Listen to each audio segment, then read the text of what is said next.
We debate, we get stuck into the issues of the day on a show where all views are welcome, especially yours.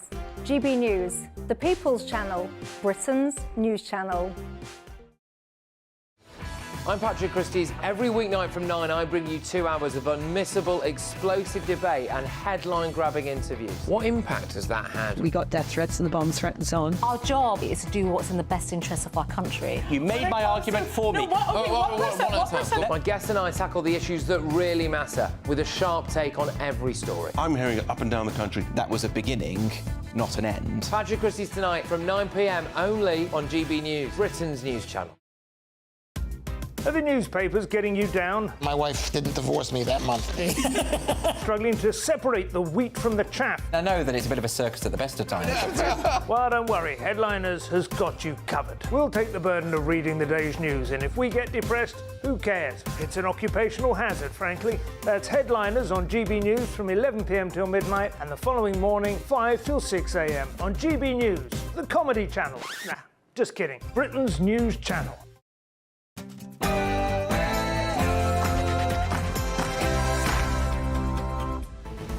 Good afternoon, Britain. It's 12 o'clock on Wednesday, the 10th of April.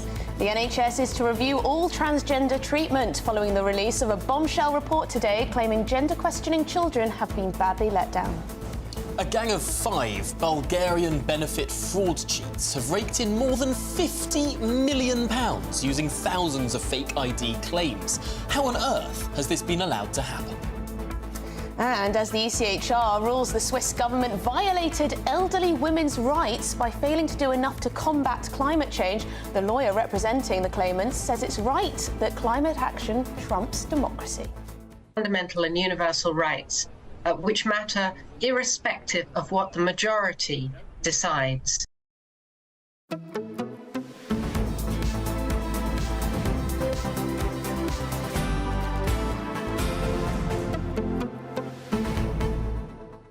Irrespective of what the majority decides. Those are the words of the lawyer representing those elderly women in Switzerland who've pushed forward climate policy that was not voted for. The most extraordinary ruling there that we'll be getting to more of later in the programme. Yes, we're going to have lots of reaction on that one, so you'll want to stay tuned. But also something curious. I don't know if you at home have the latest software on your iPhone, but there's been quite a lot of outrage because if you type in, as you can see on the screen here, if you type in the word Jerusalem into your emoji finder, what do you get? Oh, well, you can see in the corner there, you get the Palestinian flag, which is quite curious. It is, because Jerusalem is currently a city that is divided in two. There is a Palestinian side and an Israeli side. But the new Apple software only shows one. It only shows the Palestinian flag, no Israel flag there, even though there's a space for it. So the question is this an act of protest from Apple or the software company behind this, or is it just an accident? Is it an oversight of some coder somewhere, or something more deliberate? Really, really interesting stuff there. I was amazed. Actually, you know that little video we were playing? That's my phone. It is. That was me typing out Jerusalem. I recorded it a little bit earlier. Well, you know what, Tom? I haven't got the latest update, so mine doesn't say anything if I type in Jerusalem, but there you go. But send your views in, post your comments, of course. gbnews.com/your say is our new website where you can get in touch, you can argue with each other, you can put your point forward, you can comment on anything and everything. So please do, gbnews.com/your say. Let's get to your headlines.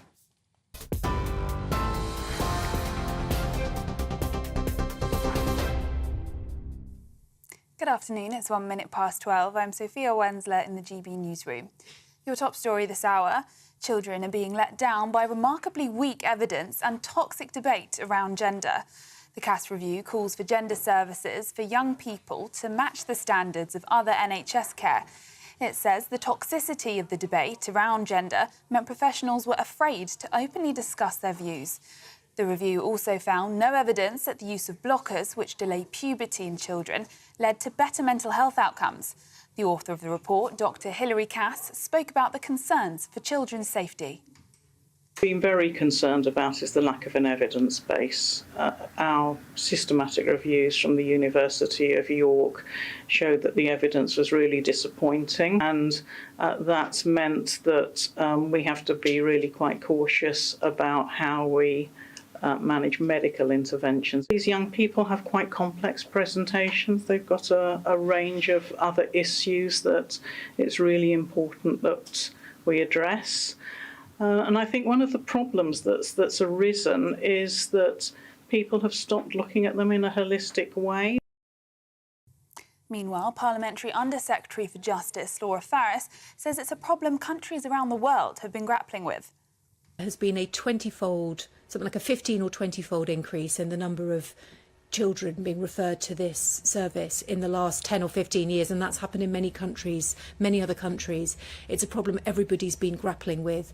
We're the government that asked Hilary Cass to conduct that review. This is a detailed, empirical, scientific review that should inform the way that policy is developed, and it shouldn't be a matter of trends or feelings or social cachet on how this very sensitive issue is developed.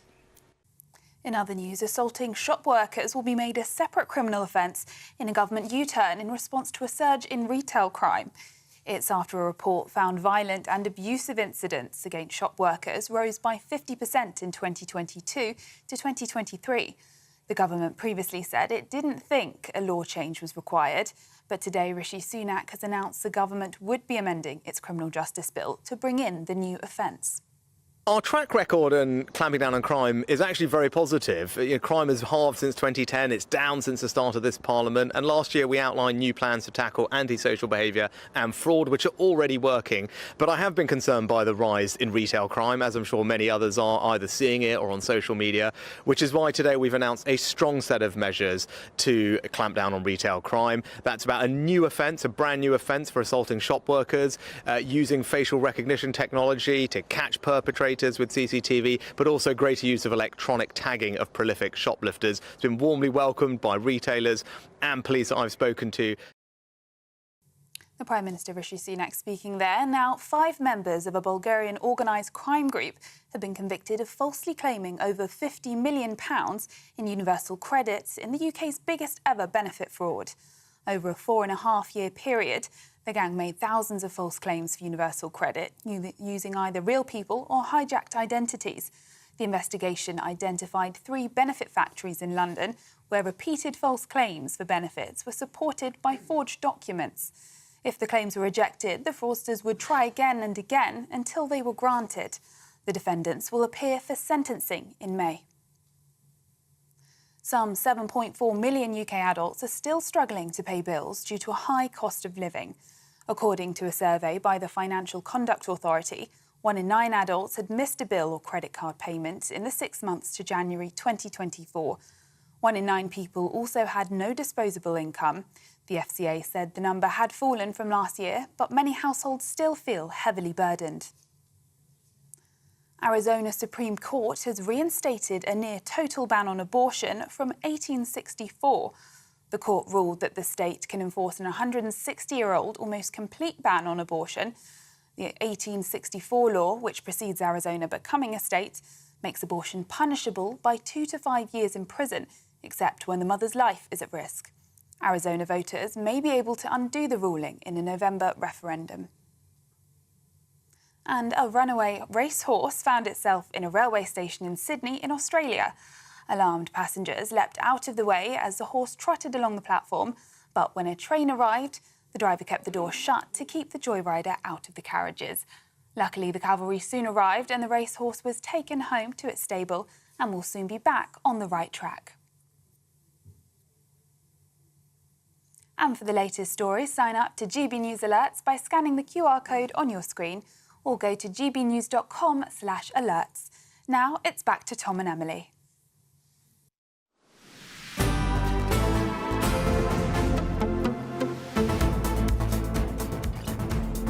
Right, it's 12:08. You're watching and listening to Good Afternoon Britain. We have got a huge amount coming up on the show today, including that mad ruling from the ECHR over climate change. The lawyer representing the elderly Swiss women We're going to reveal what she had to say, actually, her justification for her stance on this one. It is extraordinary. It is extraordinary. But first, the evidence supporting gender treatments for children is remarkably weak. That's according to a major new review. Now, the CAS report recommends holistic and personal care for children over hormone treatments and puberty blockers. The Prime Minister has supported the review, saying we simply do not know the long-term impacts of medical treatment or social transitioning on them, and we should therefore exercise extreme caution. The paediatrician Dr Hilary Cass also added that the toxicity of gender culture wars meant professionals were afraid to openly discuss their views. Well, GB News reporter Ray Addison can join us now for an overview. And Ray, what is the breakdown of this report? What's it actually saying? Well, there's 32 recommendations in total in this final version of the report, and Dr Cass just raising serious concerns that NHS England has let down young people. You mentioned this holistic approach. She's saying that from now on, any young person that wants any kind of gender-affirming care should receive screening for conditions such as autism, and they should also have a mental health assessment as well. I think the concern has been that in the past there's been a sort of an affirmation, a confirmation approach by the Tavistock Gender Clinic, where if you went in within a short number of sessions, it would be affirmed and confirmed that, yes, you should continue down this road of transitioning. Instead of maybe looking at other issues, there was absolutely no kind of psychological assessments being offered at the clinic over the last number of years. And, of course, she's saying that is a really severe failing. She says there needs to be extreme caution before prescribing hormones for children, a clinical rationale for prescribing any masculinising or feminising hormones to under 18s. And also, for any children who are yet to hit puberty, they should have what she's calling a separate pathway in terms of their care. And thirdly and finally, perhaps, full research into the outcome. There's just been no research into what happens to these young people when they become adults, how they continue with their transitioning, whether they're happy with it, whether they're not, and obviously the medical consequences as well. So a huge range of recommendations within this CAS report. And Ray, it's interesting. The Labour Party, the Labour front bench, seem to have accepted the recommendations in full as yet. Yeah, absolutely. I mean, there seems to be a kind of a consensus within from some charity organisations, the Labour Party. The government says it's considering them very seriously as well. NHS England has not said that it is going to accept and implement all 32 of these recommendations. They issued a statement saying that they will set out a full implementation plan following careful consideration of the report and its recommendations. I've been back and forth with their press team trying to find out, does that mean you're accepting all 32 and you're implementing all 32? The answer is essentially no. They are not accepting all 32 yet. They may do at some future time, but they have not yet. And so it remains to be seen which of these really key and essential recommendations laid out by Dr. Cass will actually go forward. And one thing that I thought was very interesting, I think our viewers and listeners would find perhaps concerning, was that I believe it was 6 of the 7 adult gender clinics refused to participate in this report. And Dr. Cass highlighted that she felt that raised serious concerns and caused problems for them, because there was an opportunity there to see how 9,000 young people who then transitioned onto the adult services with their gender care, to see how they'd coped as they'd received that treatment. And she wasn't able to access any of that because of this refusal by these NHS services to give her that information. That is really, really disappointing, because I think to some extent this report has been over-egged by both sides up until today, painting it as something as more extreme or less extreme than it actually is. Because what you've said there, the sort of screening for autism, the mental health assessment, this is all stuff that seems incredibly reasonable, and I think that can find a middle way through on this issue that can be so fraught so much of the time. Ray Addison, thank you so much for explaining those details there. I would have thought that such a review would require mandatory. Well, it would be mandatory. Participation from the NHS. Yeah, participation from services. That seems utterly bizarre. But anyway, let's discuss this further with the psychotherapist Lucy Beresford, who joins us now. Now, Lucy, one of the things that this review highlights is how we've seen an increase in the number of young girls with gender dysphoria or questioning the body that they were born in. Yes, the review points out that, let's say, 10 or 15 years ago, there were only really a handful of people that would present themselves to the services, and by and large, they would be gender-born males.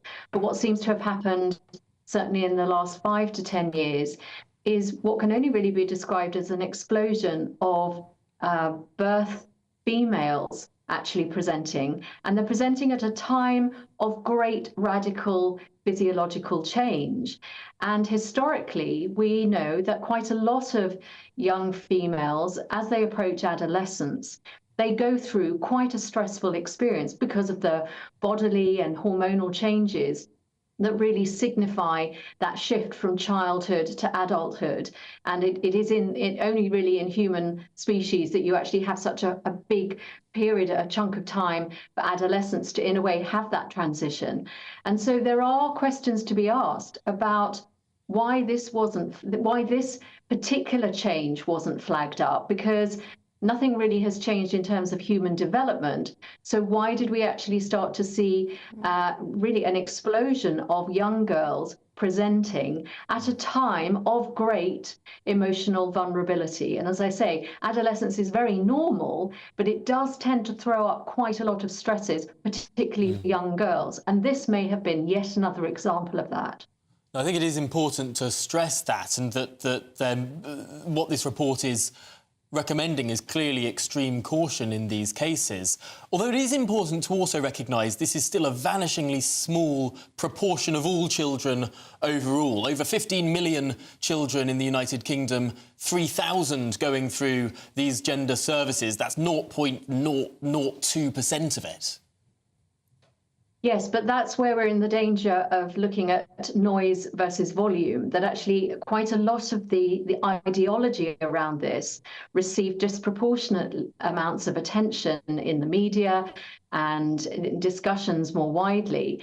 And therefore, even though it was only a small number of children, actually the ideas around it were reaching into Parliament. There were huge articles written about it, documentaries made about it. It became something that was really a big part of the culture war. And this, in a way, is what Dr. Hilary Cass is really flagging up, is the way in which children ended up being caught up in that, almost used as a culture war football, because it then became something much larger than these children themselves.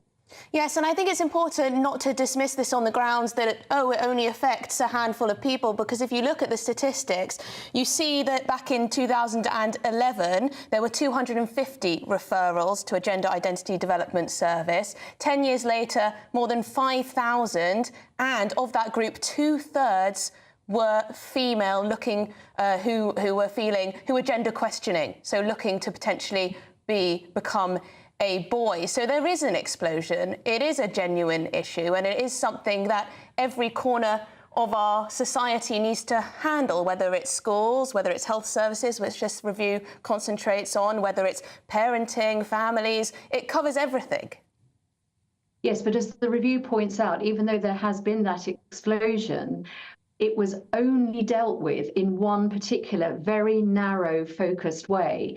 And what she's arguing for is a much broader approach. And of course, speaking as someone who works clinically with adults, every so often, but not very often, but every so often, I will have someone who will come to me for therapy who has been in that situation since childhood, and nobody really listened to them. So the consequences of not taking it seriously for the small number of individuals concerned is very problematic. So this isn't about saying, oh, it's a problem that doesn't really exist. That's not what we're saying here. But what Hilary Cass really is highlighting is that there is needed a much more nuanced approach to this. And what we saw historically was a very one-size-fits-all model based purely on one piece of research coming out of the Netherlands. And actually what we really need to see is far more research for the longer term issues that you've raised, but also in the moment, what are we offering our young people? They've been failed in this system. They've been channeled or funneled into certain treatment that perhaps wasn't relevant for them. And what we really need is a much more immediate frontline approach so that when someone does present, you are giving them mental health assessment immediately so that you can then set them on a more appropriate path. Well, this has been an incredibly reasonable conversation. Thank you very much for joining us, Lucy Beresford, and for really finding this middle way through, which I think is what. But this is the problem. This is the problem that what this review suggests is that too many clinicians started, firstly, affirmed young people's gender dysphoria without looking at other mental health issues that they may be experiencing, and so push towards treatment before considering a patient holistically. And this is what so many, particularly women and campaigners, have been talking about all along. So it's fantastic to have such a review, but it's a shame that not all NHS services got involved with it. No, you're absolutely right there, but I think what this review highlights most of all is that there shouldn't be a 100% broad brushstroke approach on either direction. Not all children should be pushed towards this, but also there are cases where this could be legitimate, but having those options there and that... Hang on, Tom. It calls for an end to the prescribing of any hormone drugs to under 18s. It cautions that extreme care should be taken before anyone under the age of 25 transitions. So this does go further than previous conversations. But this is talking about extreme care being applied. It's not talking about bans. It's not talking about trying to pretend that transgender It's saying that gender medicine for children and young people is built on shaky foundations. It's saying that there is no good evidence on the long-term outcomes of these treatments that have been given to children. Which is why it's supportive of the trials that will now take place. Well, let us know what you make of it. gbnews.com/yoursay is where you can get in touch. Well, now, in a landmark ruling by the European Court of Human Rights, they say governments have a duty to protect people from climate change. Yes, this follows a case brought by a group of elderly Swiss women who argued Switzerland's government violated their human rights by failing to act quickly enough to address climate change.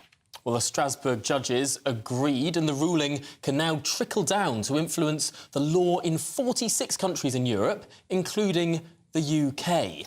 But this is important. Emily and I have been looking into this case, and we were particularly struck by the justification given by the lawyer who fought this case. Yes, well, we can listen to what she says about the conflict between democracy and combating climate change. Well, in Switzerland, it's particularly problematic because they have referendums. And one of the defences run by the government was, we had a referendum on this and the people decided they didn't want it. And therefore, we've done our best, effectively. But this is something that comes up all the time in relation to human rights. It's the conflict between this idea of democracy as just what the people choose and democracy as entailing some fundamental and universal rights which matter irrespective of what the majority decides. Irrespective of what the majority decides. Well, it raises the question, what is democracy? Very interesting indeed. We're now joined by John Grant, who's a senior lecturer in sustainable construction and climate change. John, thank you very much for joining us. Lots of people are concerned that this ruling by the ECHR essentially just runs roughshod through the idea of national sovereignty and democracy. What do you make of it? Well, that's not true.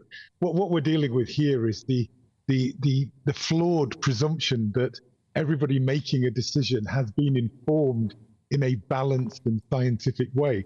And, you know, the reality is that there is so much misinformation out there that people are fundamentally a little too calm. So we're all about a bit what too they're stupid, facing. John, to understand. We're all a bit too stupid. No, I didn't say stupid. I'm saying they're being actively misinformed. Not stupid, but there is an agenda here which is promoted by a number of media outlets and government that there's nothing to worry about. And quite rightly, the people out there sort of accept those media outlets rather than the scientific outlets, which I would say, are putting forwards a much sterner and a much harsher future that we should prepare for. Do we do this on any other issue?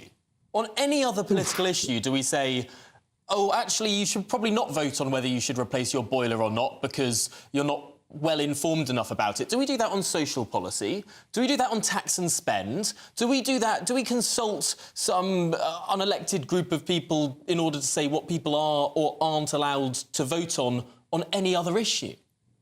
Well, I'm not really qualified to talk about other issues. What I am qualified to talk about is the fact that we are in a climate emergency and we need to act immediately. And if people are not informed enough to realise there's an emergency, then they're acting from a false premise, and that's all I would like to to put forwards in that all the public events that I've been to, and I've been to dozens of them. At the end of my presentation, in which I would argue is a well measured and scientific, based on nearly 200 years of science, people are completely shocked about the false information that they've been fed, that this is going to be too expensive, it's China's fault, all of these things. Yeah, fair enough. But, John, one of the arguments put forward by this group of elderly Swiss women, and they were backed by Greenpeace, was that their demographic group is particularly vulnerable to climate-induced heat waves, and therefore the Swiss government not doing enough about climate change went against their human rights. But I've read, and please do correct me if I'm wrong, but actually elderly people are more likely to die from cold weather than from heat. Well, that's true at the moment. That's a very good statistic. But the reality is that older people are more vulnerable to extreme high temperatures because they often have other illnesses that, just a part of aging. And it makes them more vulnerable in the same way that very young people are vulnerable to extreme temperatures. Both hypothermia covers high and low temperatures, and older people and young people are vulnerable to hypothermia. And we should be prepared, and it is possible to prepare for people, prepare the environment for people so that they don't suffer extremely high temperatures or low temperatures. Remember, this is climate change. We could very likely have very cold temperatures associated with this, as well as extremely high ones. This is not a gentle turning up of the dial. Yes, there's an average increase in temperature, but we could, especially here in the UK, we could experience very cold winter temperatures. That's not off the cards. We're not going to get John, to what south I'm of struggling France to here. understand here is why is it illegitimate for someone who might well actually accept everything that you say, accept every single element of the fact that the climate is changing due to anthropogenic actions. Everything that you say completely bang on. But what if someone wants that? What if someone wants a more chaotic climate? Is that an illegitimate... It might be a quirky political position, but should they not be allowed to vote for that? Well, yes, but they should be allowed to vote for that. Totally honest about it. Most of the people that I talk to that don't want change expect the world to remain as it is now if they don't change. Like if we don't replace those boilers, we don't improve our houses, we don't change how we travel, what we eat, that everything will just stay as it is now, which for most people in the UK, it's okay. Yes, we could do with a lot more money. There's a crisis there as well. But fundamentally, there's this misunderstanding that if we don't change, that everything will remain the same. And they don't realise that we're actually on a path. We're actually moving towards this, and not changing will only speed up that Here you path. seem to be disagreeing with the ECHR, who've said that actually, No, I don't think so. irrespective of what people vote for, we're going to do this anyway. Here, people have voted for something, and their vote has been thrown away. Yeah, well, I mean, I've been on GBNews a couple of times where we've had this debate, and it's been explained that it's tens of billions, maybe hundreds of billions to adapt to this. And so people just quite rightly go, oh my goodness, what are you doing? We shouldn't be spending money like that. And of course, they don't end that discussion by saying, and in the long run, we're going to save a great deal of money. And unless you put that full narrative into the discussion, people will quite sensibly act on not spending hundreds of billions of pounds on changes, because change is scary. And you need to believe me that it's a better world that I want, not some sort of tree John, I think that the concern is, though, that, of course, the judges at the European Court of Human Rights are acting in a very political way, which isn't necessarily what nations thought they were signing up for. But thank you very much indeed, John Grant, UAE Senior Lecturer in Sustainable Construction and Climate Change. We're going to be speaking to Danny Kruger, MP, later on in the show. He's got some strong words to say about the ECHR. He considers this a massive overreach. And the interesting thing here is that the ECHR, many people who are in favour of it say that it's not a foreign court because British judges sit on it. Well, the only British judge in this case voted against the majority decision, said that this was massive overreach from the court, undoing democratic processes. But, of course, he was in a minority. Didn't help. But it's nice to know, at least, that the British judge was sensible. But coming up, the Bulgarian gang who fleeced more than £50 million of benefits in what's being called Britain's biggest ever benefit fraud. This is Good Afternoon Britain. We're on GB News, Britain's news channel.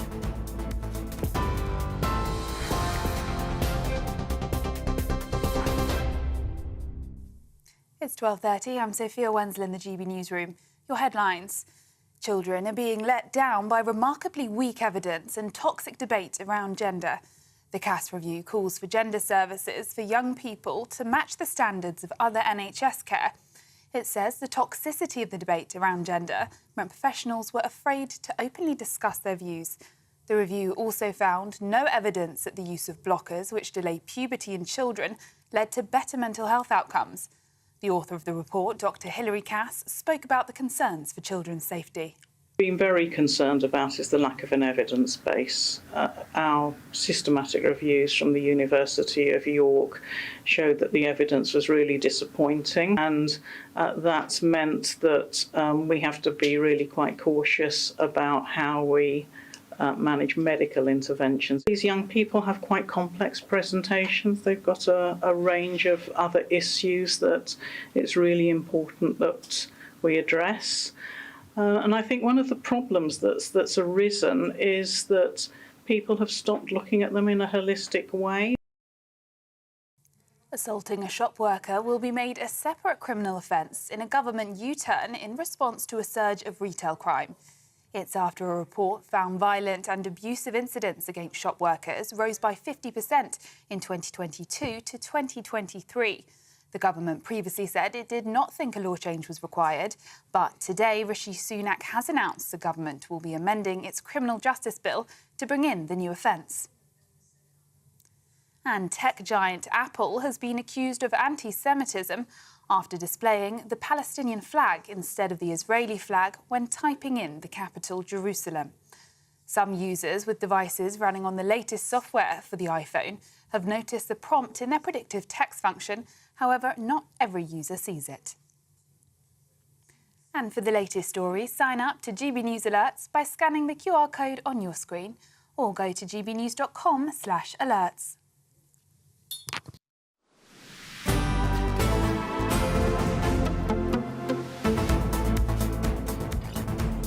To politics now, or at least elected politics, rather than politicians pretending to be judges. Labour has pledged... Or indeed lawyers acting as political activists. What do they call it? They call it legislating from the bench. They call it judicial activism. Well, to real activism now, proper politics. The Labour Party has pledged to breathe new life into high streets with their new 5-point plan. Yes, the party aims to rejuvenate high street shopping by tackling antisocial behaviour, shoplifting, which has risen by more than 30% in the last year. Well, this comes as abusive shoplifters face tougher punishments. Assaulting a shopkeeper will be made a standalone criminal offence, which could lead to 6 months in prison. That's an announcement from the Prime Minister today, who hopes that this new action will crack down on retail crime and protect UK high streets. Well, GB News political editor Christopher Hope joins us now from a police station in Surrey. Well, Christopher, thank you very much indeed for joining us on the show. So what exactly are the government doing? I've heard this policy touted before.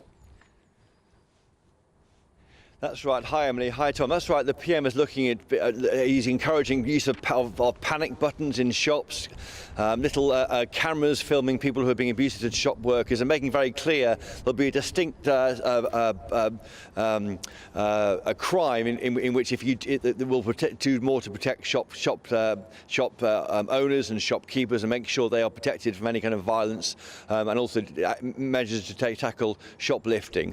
Earlier, he spoke to reporters about his plans. Here's what he had to say. Today we've announced a strong set of measures to clamp down on retail crime. That's about a new offence, a brand new offence for assaulting shop workers, using facial recognition technology to catch perpetrators with CCTV, but also greater use of electronic tagging of prolific shoplifters. It's been warmly welcomed by retailers and police that I've spoken to today, and crucially will demonstrate to our shop workers that we've got their back, and also that we will do what it takes to keep our streets and our communities safe. That's what everybody wants. That's what we'll deliver. But the prisons are full. We're in the midst of building the biggest prison expansion programme in many decades, in fact, actually. Thousands and thousands of new places. We're also increasing sentencing for the most violent criminals, ending the automatic halfway release point, because those are the right things to do, because the most violent offenders should be sent to jail for longer. That's what we're delivering. By the way, all opposed by the Labour Party when we pass those laws. The PM there setting out his plans to ensure that those who do abuse shop workers get jailed, although the 6-month jail term under current plans wouldn't mean you go to jail at all, because the government is trying to say that any jail terms less than a year don't result in a custodial sentence, but he says they are building more prisons. Now, also, Tom and Emily, he was challenged about the CAS review. You've been talking about it all day on GBNews, an issue of how health staff treat transgender children. Here's what I'd say about that too. Welcome the publication of the CAS report today, something that we commissioned, and it aligns with our approach on this issue. And that's that, of course, we must treat children who are questioning their gender with compassion and sensitivity, but we have to recognise that we need to move with extreme caution in these areas, because we just simply don't know the long-term impacts of what this all means, and children's well-being is uppermost in our mind. And that's why we've acted on the interim findings previously, whether that's the NHS banning the routine use of puberty blockers, or indeed the guidance that we gave to schools about how to treat these issues in those environments. They're welcoming the CAS report and welcoming what he sees as a more pragmatic approach towards dealing with children, so many of whom are troubled and are seeking out ways out from going through issues of adolescence. He's saying let's go very slowly, very carefully, and in fact Labour are saying similar remarks this lunchtime. And just finally, because we're in spring, and he has said those flights will take off, taking people arriving here illegally by plane to Rwanda. He was asked in the interviews he gave today in Surrey, when will those flights take off, taking migrants to Rwanda? Here's what he had to say. Just saw the president of Rwanda in Downing Street this week. They are absolutely committed to delivering on our partnership, and I'm confident that they've got all the preparations in place to do so. I'm committed to stopping the boats. We need to have a deterrent so that if people come here illegally, they can't stay, they'll be removed. That's why Rwanda's so important. That's why I'm determined to see it through. First of all, we need to get it through Parliament, where the Labour Party has been blocking it for a long time. Once it's up and running, I'm confident we'll be able to operationalise the scheme, get people on flights, because that's how we'll set up a deterrent and ultimately end the unfairness of people jumping the queue, coming here illegally, putting pressure on local services and risking their own lives. None of that's right, none of it's fair, and none of it's compassionate either to do nothing, and our plan is the right one. So no date there, again, from the PM about the first flight taking off, but we do know that by Thursday next week, the government hopes that royal assent will be granted on the Rwanda bill, and after that, well, it's all back to the court. So not yet, and no date yet from the Prime Minister about the first flights taking off. Tom and Emily. Some really important lines there from the Prime Minister. But perhaps most importantly of all, Chris, was the Prime Minister wearing his famous Samba trainers? No, he's had to issue a sort of apology elsewhere in the media today about wearing trainers with his suit. I did check he was wearing leather shoes like I am at all times with GBNews. We dress up properly here at GBNews, Tom and Emily. Yes, I heard the Prime Minister issue an apology to the Samba Adidas Samba community. Yes, because he made them too uncool, he said. Oh, goodness me. Christopher Hope, thank you very much for bringing us all of that with the Prime Minister there as well. And Chris is always cool, calm and collected. Certainly, and dapper. But on the issue of shoplifting and the assault of workers in retail stores, a spokesperson for the British Retail Consortium, Tom Holder, joins us now. Tom, it's always concerning to hear that people going about their daily business are being treated in such a horrendous way. How big is this problem, and do you think making assault of shopkeepers a specific crime will help fix it?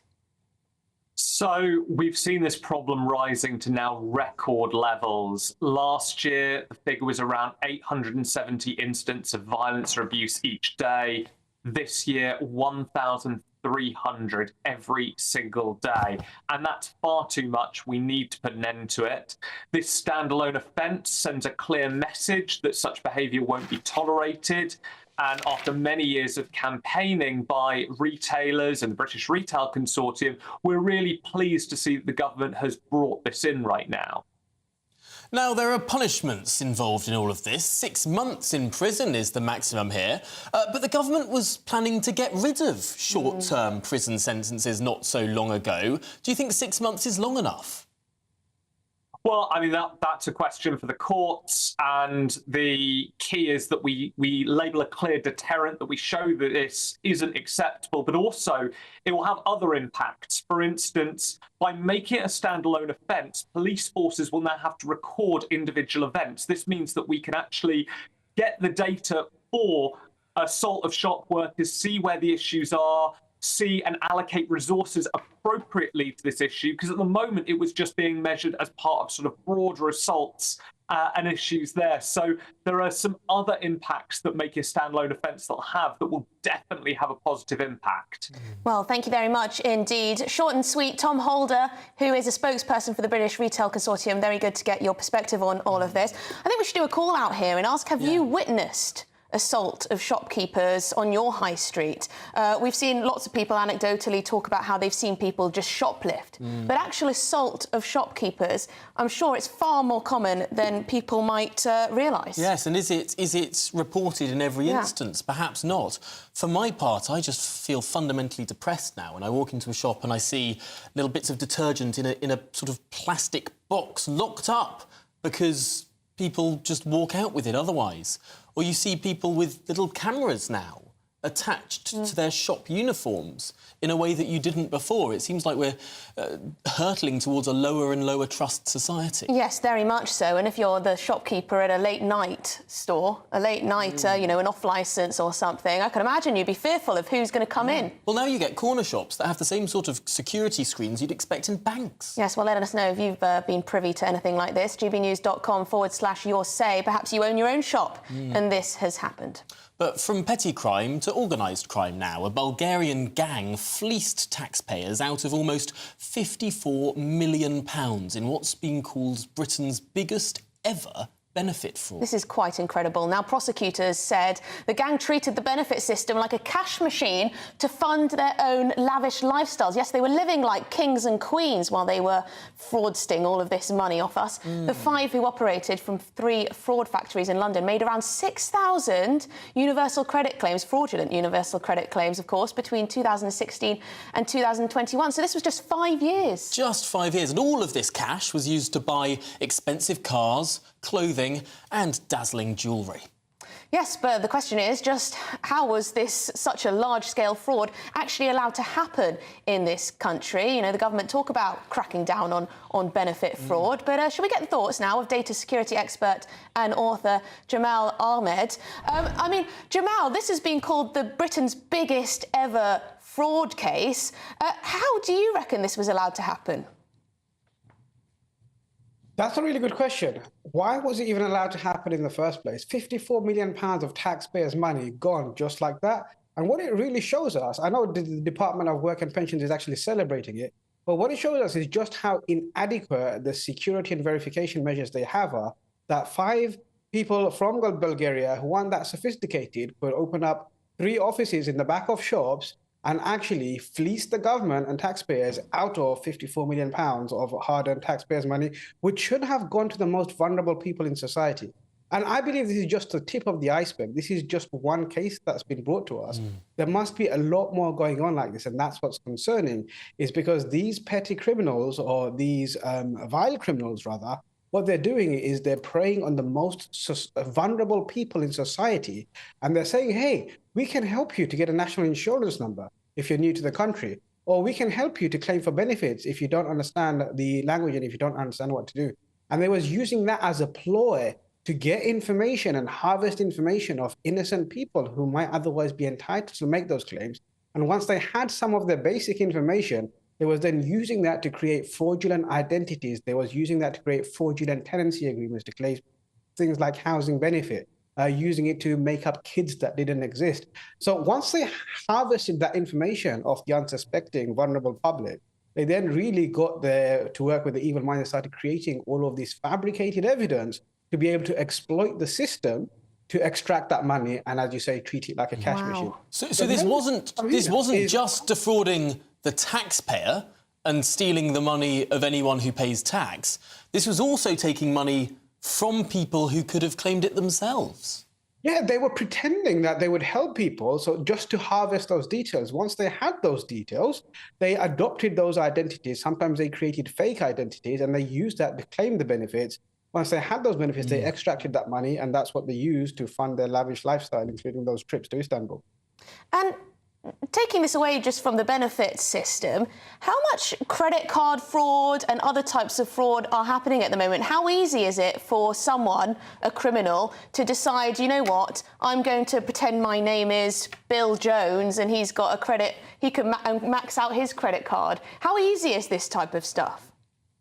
It's actually getting easier and easier for criminals to exploit people, because when you look at things like artificial intelligence and the other tools and all of the deep fakes and the voice cloning and everything that's going on right now, it's becoming more and more easier to convince unsuspecting people that they are actually from a bona fide organization like a bank, like HMRC, even Royal Mail Post Office, saying, hey, we've got a delivery for you. And so what we're seeing now is an increase in text messages, an increase in email scams and even phone calls, which is using social engineering. And the way they do that is by learning a few pieces of information from you. So, for example, Tom, what they might do is, hey, you've got a Boots account. Let's have a look at what email address you're using for that Boots account. And then they might try and guess that password. You might not be so bothered about your Boots account, but what they'll do is they know that someone like Tom might actually use the same email and password in other places. And so they'll try and see where else they can log in and start collecting that information. And once they have enough information, they can use that to create a social engineering attack to extract more details from you, or to actually commit fraud, pretending to be you and really cause some damage, take out loans, take out credit cards, take out things in your name. Yes, and Jamal, this can be incredibly sophisticated. I'm sure we've all received the kind of phone calls and texts saying you've got a parcel that you need to click this link for when you don't have a parcel at all. But what can people out there do to protect ourselves against this sort of fraud? Yeah, so the most important thing I would say is, number one, is just have really good password hygiene. Don't use the same password everywhere. Have a different password that you use for every single account. And if you find that difficult, use a password manager. I mean, Google offer a password manager for free. So there's things that we can do. The next thing you want to do is, wherever possible, make sure you set up two-factor authentication. So even if someone does get hold of some of your login credentials, there's always that second layer of security, which is a text message or an email or some other way of verifying it. And often, if you just do those two things, you can get rid of 80% of the attacks. The other thing I would say is, if you're not expecting an email, if you're not expecting a parcel, if you're not expecting a phone call, always be suspicious and make them prove that it is actually them. And if you are worried, don't share any information. Yeah. Hang up, use a different phone, and you call the number that you know directly to see. I think some of our MPs need to listen to your advice, Jamal. But that's really important stuff. Thank you, Jamal Ahmed, data security expert and author. I wonder if we can just replay the clip of these vile people just showering the room with 20-quid notes that they've fleeced off us. I mean, it's quite extraordinary. Just using all of our hard-earned taxpayers' cash to fund their ridiculously lavish lifestyles. I mean, what kind of moral compass, or lack of, do you need to have to do this? Look at them just showing off their money. It's like it's what drug dealers do, isn't it? It is like something out of Breaking Bad. I mentioned the credit cards earlier because I was watching the Netflix series Emily the Criminal. which caught my attention. Is there a reason you were watching that? Sounds and like it was all this credit card fraud, which seemed to be very easy for some people to do. But thankfully, we've got people looking at this stuff. But look at them, just splashing the cash all over the floor as if they earned it. As if they earned it. Furious. Goodness. Also, we extradited so 3 of them we arrested here in this country. 2 of them ran off, and we extradited them back here to face our justice system, which is curious. I'm not sure what I make of that. Well, so that we can spend even more money putting them through the courts, putting them in our prisons. Right, jolly good. Well, coming up, a brand new poll reveals the Princess of Wales is the most popular royal. But who's the least? More on that shortly.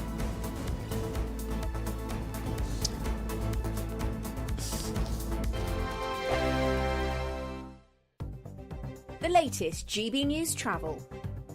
On the northbound side of the M1, queue in traffic to rolling roadblock and an obstruction on the road at junction 40 for Ossett and Wakefield. Northbound on the M1, there's also a lane closure on the exit slip road to junction 18 for Rugby, whilst a vehicle has a tyre changed, but traffic is coping well. Slow though for the M27 as there's a lane closure and queue in traffic for 4 miles to emergency barrier repairs between Portsmouth at junction 12 through to junction 11. It is adding around 15 minutes to your journey. Anti-clockwise on the M25, queue in traffic and 2 lanes closed to an accident just after junction 17 for Maple Cross, and the westbound side of the M4, a lane closure and queue in traffic to an accident just after junction 18 for Bath. And that's the very latest. You can stay up to date throughout the day by visiting our website gbnews.com. Patrick Christie's Tonight, weekdays from 9 p.m. I'm delighted to welcome Andrew Doyle, who was behind that comedy event in Edinburgh last night. Andrew, great stuff. Look, what's the mood like on the ground in Scotland? Well, I mean, certainly at last night's event at Comedy Unleashed in Edinburgh, there was a sense of relief that we're all gathering and we're all laughing at this stuff. We're just laughing at the way that the police have approached this, the way the SNP have approached it. Various people from various of the protected characteristics that you must not mock or offend. We're mocking each other. It was just a reminder that actually these are just jokes. We're just having a laugh. We're just exercising our creative freedom and our freedom of speech. The mood, I think, is generally one of disbelief that Humza Yousaf and the SNP have pushed through this crazy authoritarian draconian law, irrespective of all the criticisms that have come from senior members of the police, members of the judiciary, members of the public, the QCs, various bodies have all said this is not workable because the police have said that they will investigate absolutely every complaint. And although they've said they won't target comedians, they're going to end up investigating comedians if the complaints come in, because that's what they've pledged to do. Well, that's it. So conceivably, and this is how ridiculous and unenforceable it is, if someone had reported you last night in that audience, the police would have had to have investigated you, wouldn't they? Yeah, that's absolutely right. And whether they would have taken it any further will come down to the individual police officer. We had Siobhan Brown from the SNP on the BBC the other day, and she was asked very clearly about this. You know, who makes the decision what to investigate and what not to investigate, how to take it forward? She said it's a matter of individual police judgment. Now, the problem with that, of course, is there are activists within the police force in Scotland. We've caught them at it before. Now, the fact that they're not going to pursue J.K. Rowling after she challenged them is partly probably just cowardice, because she's got a lot of power and clout behind her. But if it was a complaint about us, a bunch of comedians in a small room in Edinburgh, they might well have taken it further.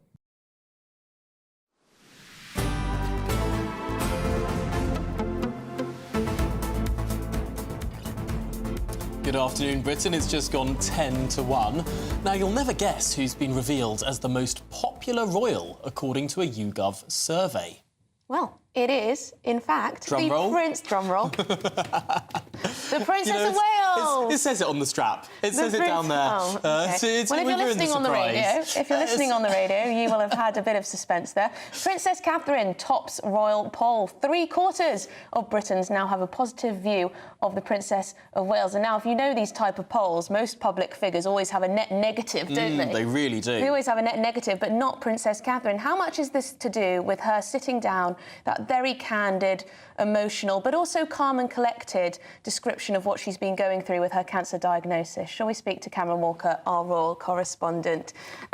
Cameron, I hope that perhaps this YouGov survey might bring a smile to Princess Catherine's face. What do you think? Well, quite possibly. The Princess of Wales has always been one of the most popular members of the royal family with the British public. And in fact, this latest poll of YouGov shows that the Princess of Wales's popularity is up 6 points since the start of the year. And back in January, she went into hospital for abdominal surgery. And as we now know, she is battling and undergoing treatments for cancer. And I think this perhaps shows that the British public are very much on side with the Princess of Wales. She's never, ever, since marrying into the royal family, had a major faux pas. She puts family first. She champions causes like mental health and the provision of things for early years. And I think perhaps the British government as well can see her as a real asset with that power of soft diplomacy both she and her husband, Prince William, has when representing Britain abroad as well. When they went to Boston, which I was lucky enough to go on as well, for Prince William's Earthshot Prize, they were so popular with the American public, particularly Princess Kate, who did engagements by herself as well. So I think this just shows how kind of popular she can be with the British public. No, really important stuff there, and a really, really good sort of wake-up call refresher that, as David Cameron once said, actually, Twitter and Britain are not the same thing. Well, quite. Yes, indeed. Cameron Walker, thank you very much for bringing us that.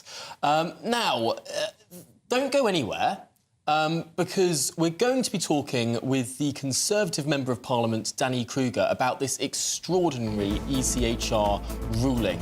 It's a very, very vital conversation, and we're going to be looking forward to that at the top of the next hour. This is Good Afternoon Britain on GB News.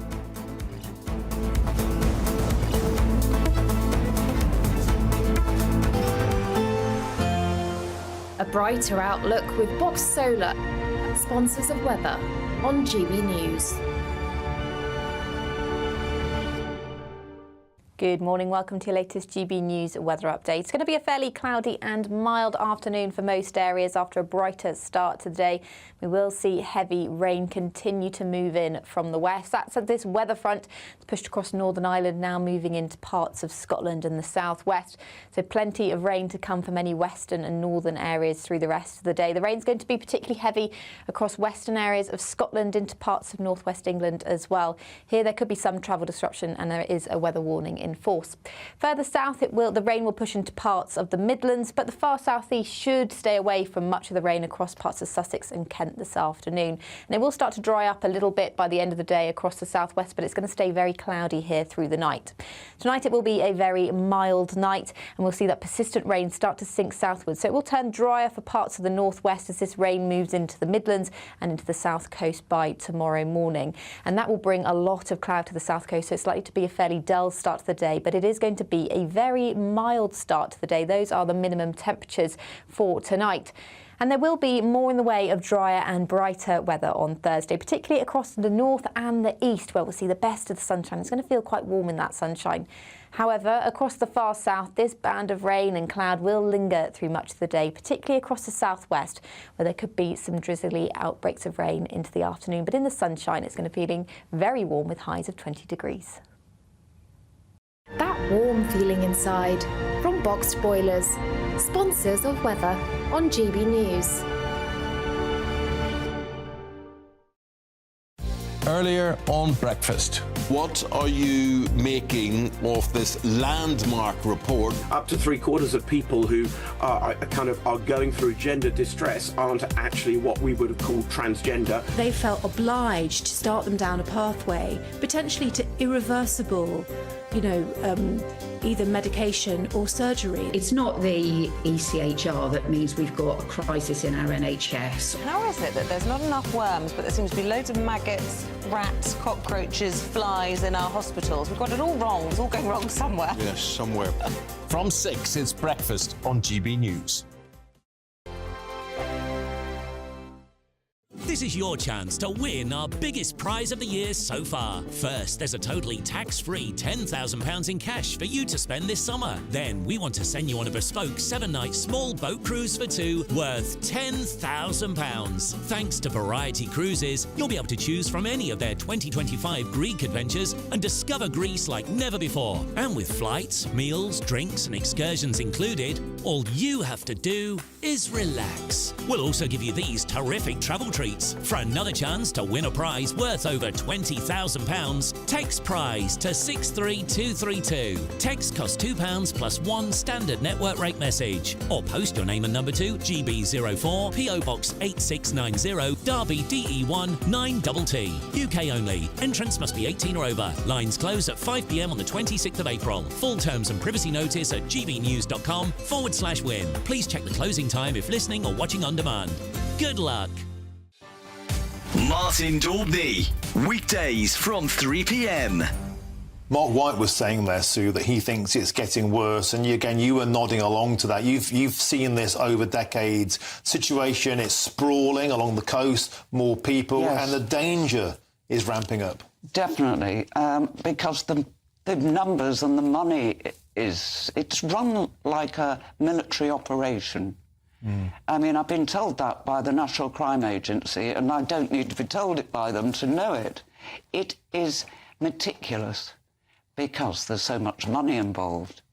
So they're marshalling migrants here, the gangs, they're controlling the gangs, and there will be a kingpin. You know, in some city far away in Erbil, or even in Paris, or in Brussels, who never goes anywhere near the beaches. It's like a Ponzi scheme, really. Yeah. With that in mind, there's such vested interest, such money, such demand, a never-ending string of demand of people who want to come here. People are already on their way, remember? Yeah. If we stop them now, they're already leaving. There's people leaving the Sudan now are going to reach the only place they want to get to, the French beaches, to get to the UK. They'll arrive in 2.5 years' time. And so, you see, they're on their way. If it's that organised, that lucrative, that desirable, how on earth do we ever break that chain? It sounds incredibly harsh, but I'm sure, I think if the EU change politically in the June elections, which I think it probably will, yes, I think they will put up, as the Greeks have done, holding camps all over Europe, the coasts of Europe, where people are assessed, just to see who is coming in, which would be a plus, as the Greeks have done, because we have no idea who is coming in.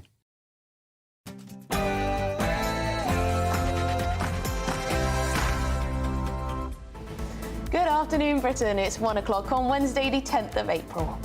As the ECHR rules that the Swiss government violated elderly women's rights by failing to do enough to combat climate change, the lawyer representing the claimants says it's right that climate action trumps democracy.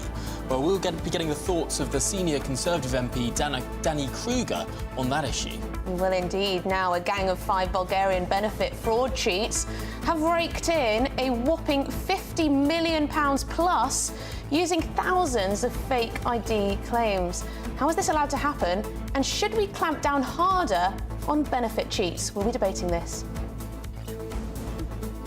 The NHS is to review all transgender treatment following a release of a bombshell report today claiming gender-questioning children have been badly let down.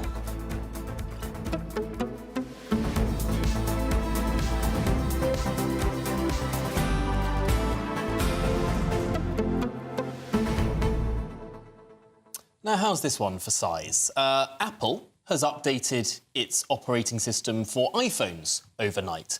And there's been a curious change that has appeared on the keyboard. Yes, if you type out the word Jerusalem, the little pictures, the little emojis that come up beside it, well, it's just of Palestine. There's no Israel. Yes, so the question is really whether this is an act of protest from the software company or from Apple itself, or whether this is just a harmless accident. But it's certainly led to lots of people saying, you know, this is a sign of anti-Semitism, this is a sign of political bias on the part of Apple. Now, Apple has been accused by some characters previously of actually being controlled by Jewish people, which is quite incredible, by a Palestinian politician in the past. And now to see that Apple has now adopted the Palestine flag as its emoji for Jerusalem. It's not. There's 2 spaces there on the keyboard. Once you type in Jerusalem, there's those boxes. One of them's blank, and one of them's with the Palestine flag. Why would it be so hard to show one picture of an Israel flag and one picture of a Palestinian flag? That would be supporting a two-state solution, surely. That would be the moderate path through here. Well, curious. Let us know what you make of it all. gbnews.com/your say is where you can get in touch. But let's get your headlines first.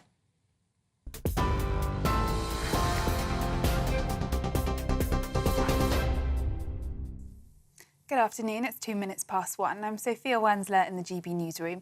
Your top story this hour: children are being let down by remarkably weak evidence and toxic debate around gender. The CAS review calls for gender services for young people to match the standards of other NHS care. It says the toxicity of the debate around gender meant professionals were afraid to openly discuss their views. The review also found no evidence that the use of blockers, which delay puberty in children, led to better mental health outcomes. The author of the report, Dr. Hilary Cass, spoke about the concerns for children's safety. Been very concerned about is the lack of an evidence base. Our systematic reviews from the University of York showed that the evidence was really disappointing, and that's meant that we have to be really quite cautious about how we manage medical interventions. These young people have quite complex presentations. They've got a range of other issues that it's really important that we address. And I think one of the problems that's arisen is that people have stopped looking at them in a holistic way. Meanwhile, Parliamentary Under-Secretary for Justice, Laura Farris, says it's a problem countries across the world are grappling with. There has been a 20-fold, something like a 15 or 20-fold increase in the number of children being referred to this service in the last 10 or 15 years, and that's happened in many countries, many other countries. It's a problem everybody's been grappling with. We're the government that asked Hilary Cass to conduct that review. This is a detailed, empirical, scientific review that should inform the way that policy is developed, and it shouldn't be a matter of trends or feelings or social cachet on how this very sensitive issue is developed. In other news, assaulting a shop worker will be made a separate criminal offence in a government U-turn in response to a surge of retail crime. It's after a report found violent and abusive incidents against shop workers rose by 50% in 2022 to 2023. The government previously said it did not think a law change was required, but today Rishi Sunak has announced the government would be amending its criminal justice bill to bring in the new offence. Our track record in clamping down on crime is actually very positive. Crime has halved since 2010, it's down since the start of this Parliament, and last year we outlined new plans to tackle antisocial behaviour and fraud, which are already working. But I have been concerned by the rise in retail crime, as I'm sure many others are, either seeing it or on social media, which is why today we've announced a strong set of measures to clamp down on retail crime. That's about a new offence, a brand new offence for assaulting shop workers, using facial recognition technology to catch perpetrators with CCTV, but also greater use of electronic tagging of prolific shoplifters. It's been warmly welcomed by retailers and police that I've spoken to.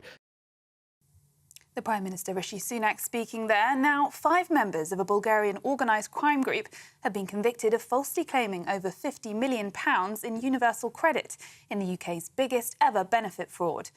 Over a 4.5-year period, the gang made thousands of false claims for universal credit, using either real people or hijacked identities. The investigation identified 3 benefit factories in London where repeated false claims for benefits were supported by forged documents. If the claims were rejected, the fraudsters would try again and again until they were granted. The defendants will appear for sentencing in May. Some 7.4 million UK adults are still struggling to pay bills due to the high cost of living. According to a survey by the Financial Conduct Authority, 1 in 9 adults had missed a bill or credit payment in the 6 months to January in 2024. 1 in 9 people also had no disposable income. The FCA said the number had fallen from last year, but many households still feel heavily burdened. Arizona Supreme Court has reinstated a near-total ban on abortion from 1864. The court ruled that the state can enforce an 160-year-old almost complete abortion ban. The 1864 law, which precedes Arizona becoming a state, makes abortion punishable by 2 to 5 years in prison, except when the mother's life is at risk. Arizona voters may be able to undo the ruling in a November referendum. And tech giant Apple has been accused of anti-Semitism after displaying the Palestinian flag instead of the Israeli flag when typing in the capital, Jerusalem. Some users with devices running on the latest software for the iPhone have noticed the prompt in their predictive text function. However, not every user sees it. And for the latest stories, sign up to GB News Alerts by scanning the QR code on your screen or go to gbnews.com/alerts. Now it's back to Tom and Emily.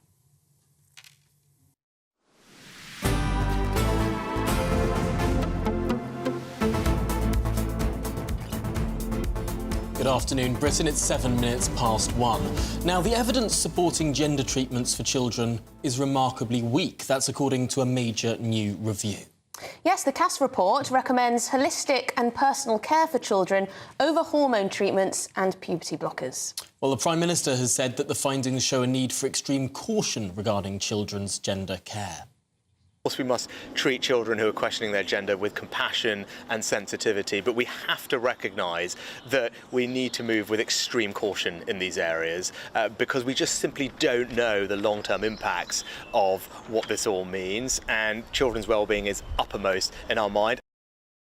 There's the Prime Minister's response. The paediatrician Dr Hilary Cass also added that the toxicity of gender culture wars meant professionals were afraid to openly discuss their views. Well, the co-founder and CEO of Sex Matters, Maya Forstarter, can join us now to go through this. Maya, I'm actually struck by the amount of consensus there appears to be with regard to this review. People who I would have ordinarily thought to be on either side of this debate, on either side of these arguments, are all saying this is an important and timely piece of work. I think there's just no way of getting away from that conclusion. It's 400 pages. It's backed by peer-reviewed research, and it's absolutely clear that there is no good evidence for transitioning children. So it's very difficult for organisations to disagree with that. And so we've seen Stonewall and Mermaids, who for the past 6-8 years at least have been promoting giving puberty blockers and cross-sex hormones to children, changing their tune. And they're now saying they agree with this cautious approach.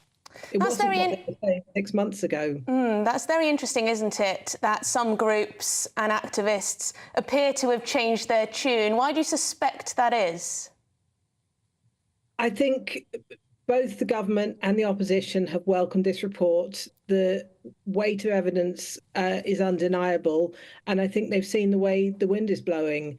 They have been promoting an unethical, unevidenced treatment to children and putting these clinics under pressure, and it can't go on.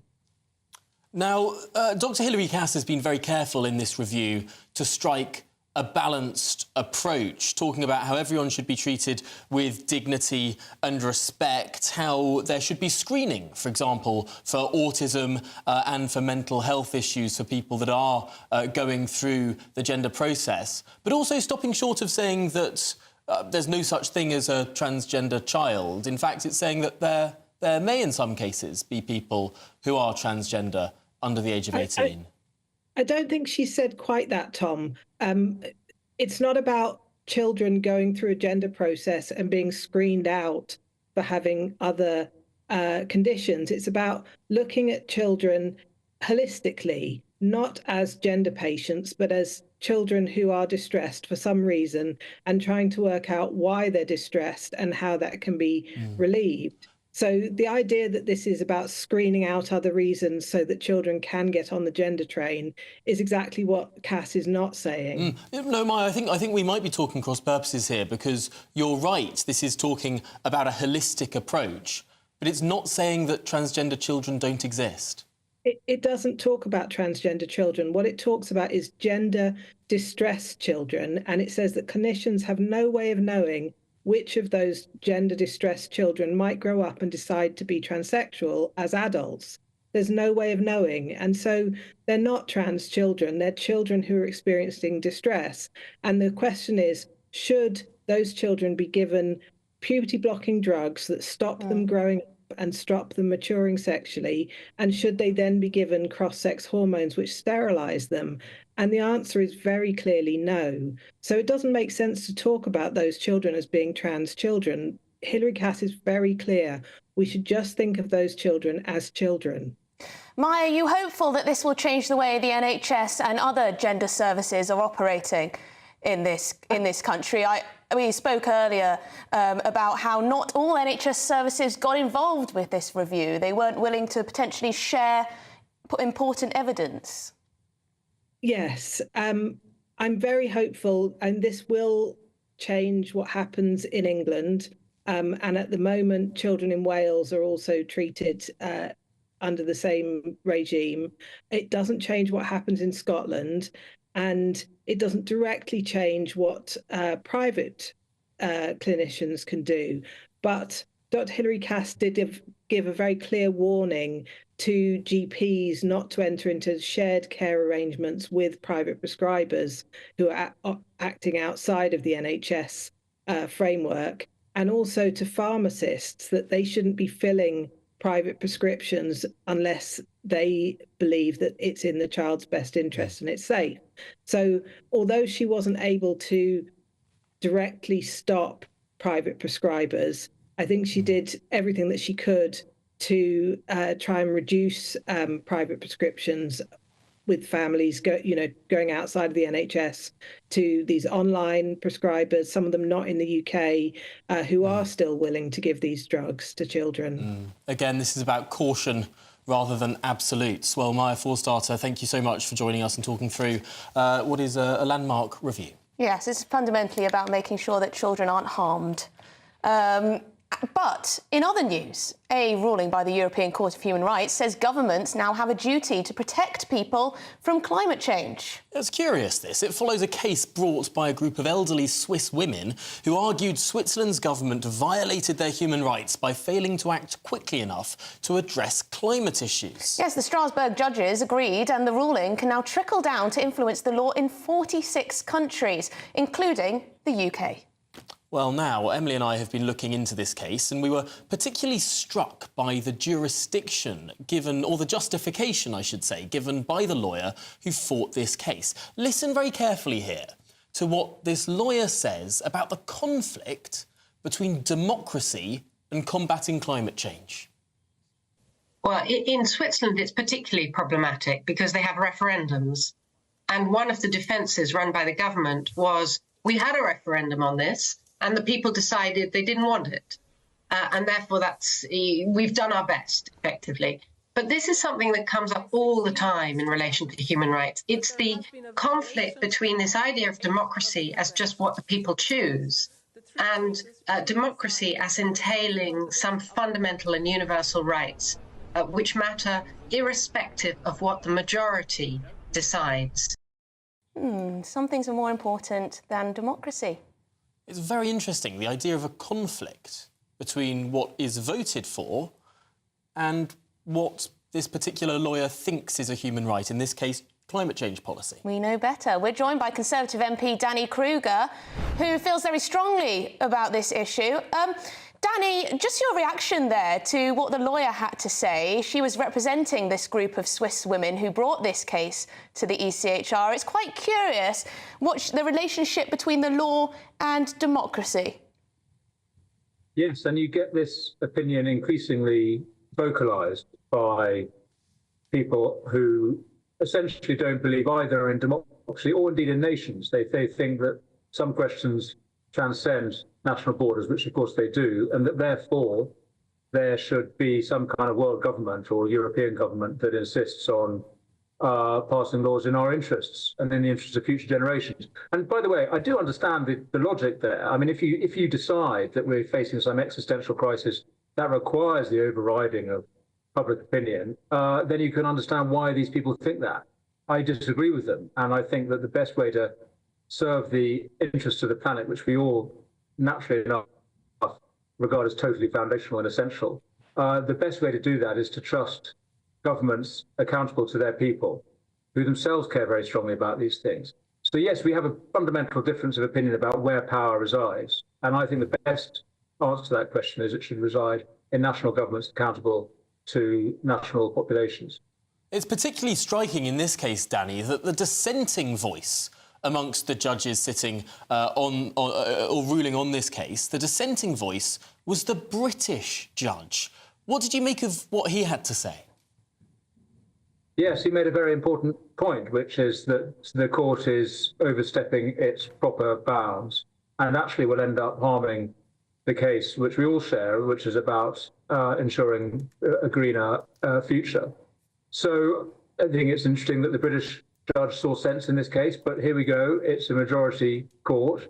The verdict applies to all signatories to the European Convention on Human Rights. And whatever the British judge or indeed the British government or the British people might think, it doesn't matter because this judgment now applies to all of us. And Danny, does this ruling make it a little bit more likely that the United Kingdom may eventually leave the ECHR, or does it make it more likely at least that governments may ignore the rulings from the ECHR in future? Well, you know, we are bound by the treaty to comply with judgments made by the European Court. Other countries are not quite as compliant as we are. So I'm afraid I think we should either obey the law or we should change the law. And in this case, that means leaving the treaty. In my view, we should be leaving the jurisdiction of the European Court altogether. The convention itself is a noble document that we can all subscribe to its aspirations. And when it was drafted in the 40s and 50s, it said some straightforward good things, including, by the way, the article that this judgment was based on, which was Article 8, the right to family life, which really was about the right to marry and to have your private correspondence not tampered with by the government. That was literally what Article 8 was about. All of these cases seem to hinge on Article 8. This is why we can't deport people. This is why we get climate legislation. I mean, Danny, I wonder, because I very often hear people in your position say that these rights were wonderful and noble and written by Winston Churchill, but they're just not very good, are they? They're very ambiguous. They've been used by lawyers to mean things that people didn't originally intend them to mean. Isn't a better example of a Bill of Rights what we had in 1688 and what the Americans had in the 1780s? Limits on government power rather than things that the government must do. Well put, and I agree with that. And of course, the drafting of the European Convention was intended to be, as it were, a gift by the British to the continent of Europe, escaping from the shadow of totalitarianism. Winston Churchill didn't imagine that the UK would actually sign up to the convention itself in the early years. We eventually decided to do so. And while as I say, the aspirations are noble, the jurisprudence, the application of the convention articles have followed the continental model whereby the government decides what you can do and therefore insists on, rather than, as you say, limits the infringement of rights by others, including by the government. So yes, I do think we should undo our membership of the convention. Whether we need to replace it at all with some new Bill of Rights of our own, which the British government has aspired to do in recent years or not, is a second question. But as we've seen today and in other rulings, recently, notoriously the one that stopped the flights taking off to Rwanda, it's evident that the European Court is no longer serving the interests of the British people. And ultimately, if you believe that the British people are sovereign and we should be making our own laws, as I do, I don't think that's any longer compatible with membership of the Convention.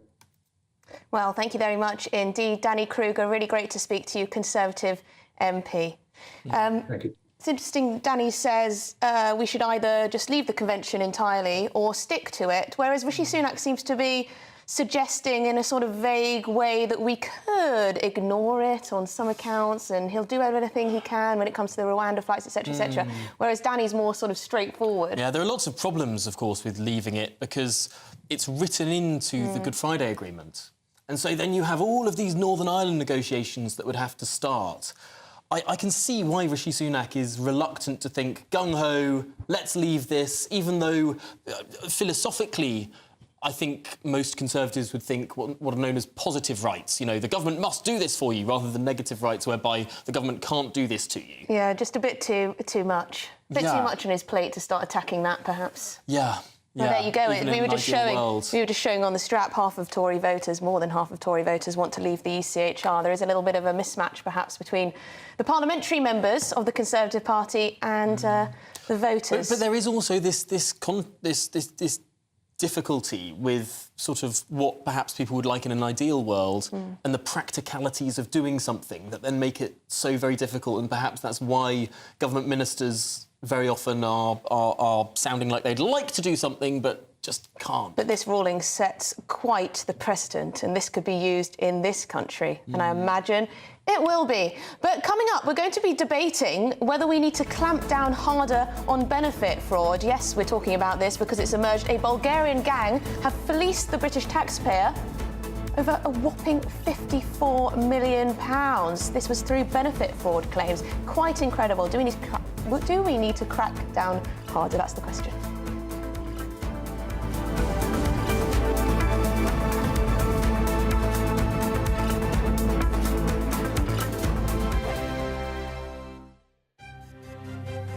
GB News Breakfast. Every day from 6 a.m.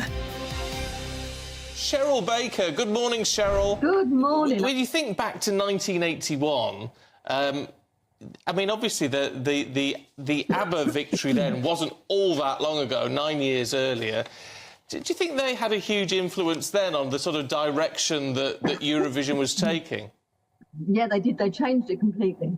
Because up to then, it had all been very staid and a bit posh, long frock, sticky bow ties, you know. And then they came along and they blew it out of the water. They looked so different. And they modernised it. And I think, yeah, it made a big change. Made a big change after that. And we were watching your performance on Eurovision a little bit earlier on of making your mind up. I mean, you had so much fun, didn't you, up on that stage? Were you, in some part, inspired by ABBA? Yes, I would say so. It was, ABBA was 74. I turned professional in 75 and did my first song for Europe, which was, you know, when they choose the British song to go forward. I did my first one in February 1976. So, yeah, it was only months after ABBA's performance that I started my own Eurovision journey. Yeah, they just changed the face of it. They changed the face of Eurovision. And if you look at what Eurovision is now, I think that all started with ABBA's performance. It made people think this is much more than just a song contest. It's all about the look. I mean, the clothes, they looked fantastic. And even the composer, or not the composer, what's he called? The conductor. He was dressed as Napoleon. It made it fun. Fantastic song, obviously, brilliant singing, but the whole look of it just changed the way that Eurovision is, and to this day. I'm Andrew Doyle. Join me at 7 o'clock every Sunday night for Free Speech Nation, the show where I tackle the week's biggest stories in politics and current affairs with the help of my two comedian panellists and a variety of special guests. Free Speech Nation, Sunday nights from 7 on GB News, the People's Channel, Britain's news channel. Your weekend starts here with Friday Night Live with me, Mark Dolan, 8 till 9 on GB News. Big stories, big guests and big laughs as we get you ready for a cracking weekend. That's Friday Night Live with Mark Dolan, Fridays 8 till 9 on GB News. Bring your own drinks, the admission's free. Every Sunday from 11, join Michael Portillo. There will be topical discussion, looking at the week before and the week to come. So kick back and relax at 11 a.m. on Sundays on GB News with me, Michael Portillo. GB News, the People's Channel, Britain's news channel.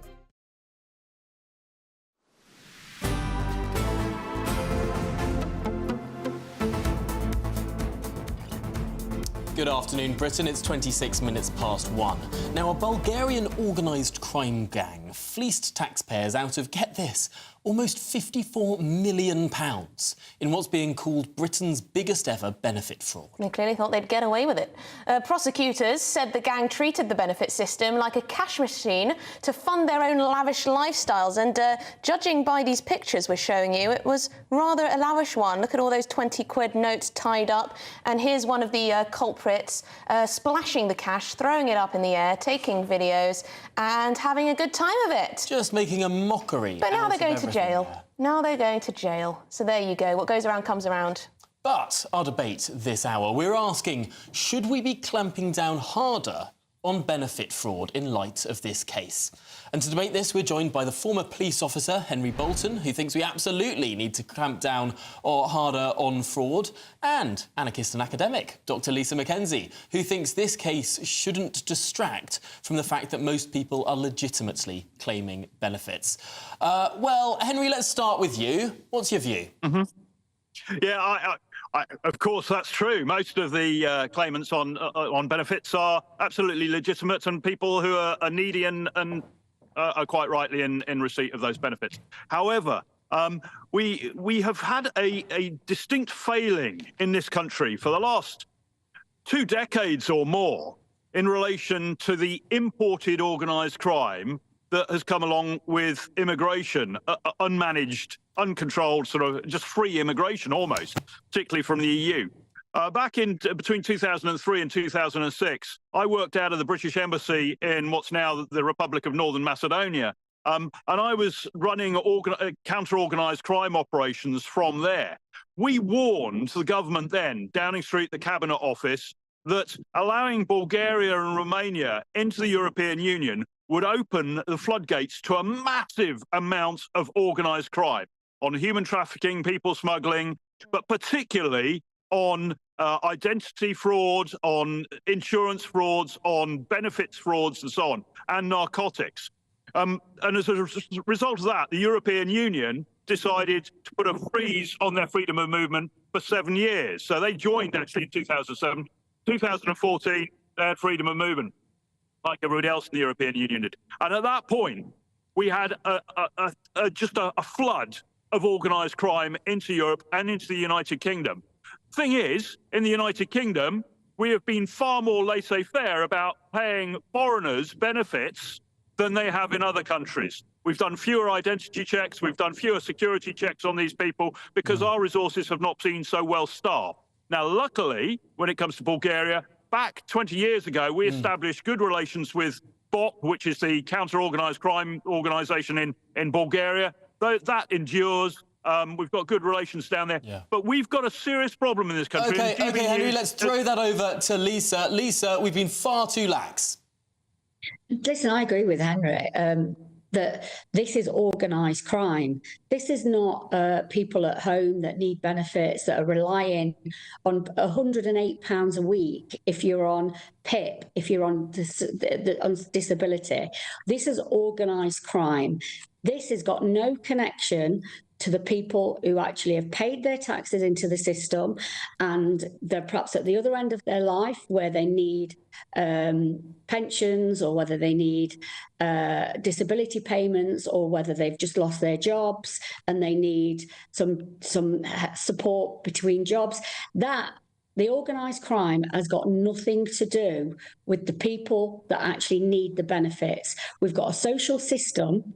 Most of us pay into this our whole lives. And I think we should never, ever sort of forget that when these sort of big headlines come in. Yeah, we need to tighten the system up. This should not be happening. This is disgusting for every person in the country that sits and pays their taxes and hopes that the state will look after them when they're needed it. So I have no argument at all with Henry, but what I'm saying is let's just remember that this is organised crime and nothing to do with the general population. Henry, we've seen an explosion in the number of people receiving benefits, particularly since the pandemic. Do you imagine that there is a rise in fraud too? Yeah, it's very difficult to quantify and measure any increase or decrease in fraud. Criminals are opportunistic. They will take advantage of any moment. So, for example, during the COVID lockdowns and so on, there was various things and payments made to support people during that period. There is no doubt whatsoever in my mind that criminals would have identified those sort of occurrences as an opportunity. Now, you know, of course there are people out there, British people, ordinary people, if you like, who are also opportunistic and they think they can get away with this or that or the other. They will always try that. But that's not the bulk of the problem here. We're talking about over £50 million in one crime operation. Now, that's a lot of money. Where do we, if we want to sort of deal with this problem, I think we've got to target the biggest source of criminality rather than the small people. That's not to say that they should be innocent. What this ultimately goes back to, it's quite rightly been said, we pay our taxes. We pay our taxes because we want the government to do various things for us. And one of those things is to secure ourselves against organised crime and criminality. Well, let's throw that to Lisa. Lisa, what should now be done? Sorry? So what should now be done? I think what we should do is, again, recognise that there are government agencies that are absolutely failing us. This is failing us all. You know, you might put me on the left of politics, but when it comes to benefit fraud and taking money away from people that absolutely need it, I have no argument in sort of cracking down on that. What I also want to say is, let's remember that there are lots of ways that people can defraud the system. You know, let's think of the big, massive companies that we kind of negotiate their tax bills with. You know, let's think that there's a lot of money that we are allowing to slip through the net in this country. And at the other end, we have got people who are living in absolute abject poverty because we are not managing our government agencies properly or fairly. Well, thank you very much. Can I quickly say, one of the things here is we cut our police, we cut our immigration services, and we've cut the people who are responsible for investigating these sort of things. And across the board, whether it's animal health, whether it's benefit fraud, we cut the people who are responsible for ensuring that these systems work and are efficient, and this sort of thing is not allowed to happen. We cut all that to the bone. Yeah. And that's a big problem. Yeah. It needs to be properly resourced. Thank you very much indeed. Henry Bolton, good stuff. Thank you very much as well. Dr. Lisa McKenzie, good debate there. Well, an outbreak of agreement as well. An outbreak of agreement. Crack down on the real fraudsters. But coming up, a British energy company will commence with drilling the North Sea's biggest oil fields discovered in the last 20 years. Despite net zero. Well, despite the ECHR. Well, we'll have all the details after your headlines.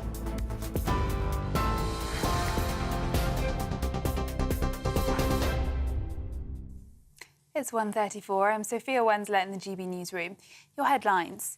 Children are being let down by remarkably weak evidence and toxic debate around gender.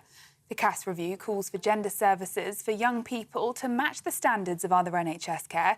It says the toxicity of the debate around gender meant professionals were afraid to openly discuss their views.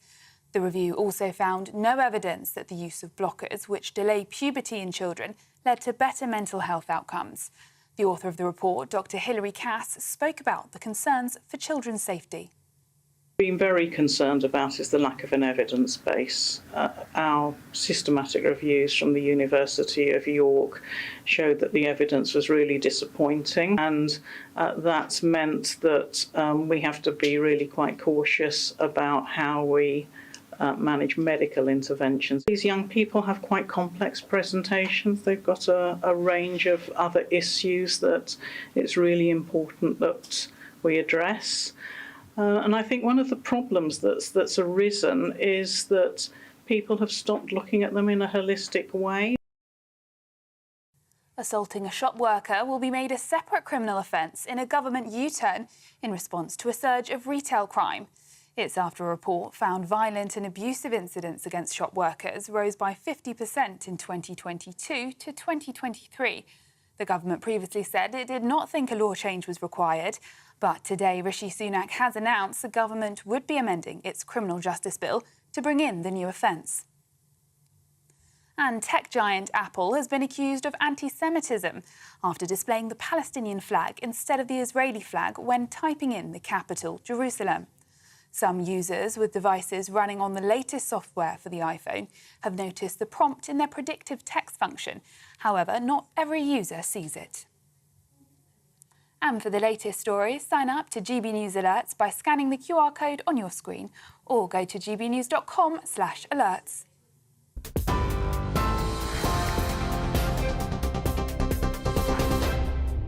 For a valuable legacy your family can own, gold coins will always shine bright. Rosalind Gold proudly sponsors the GB News Financial Report.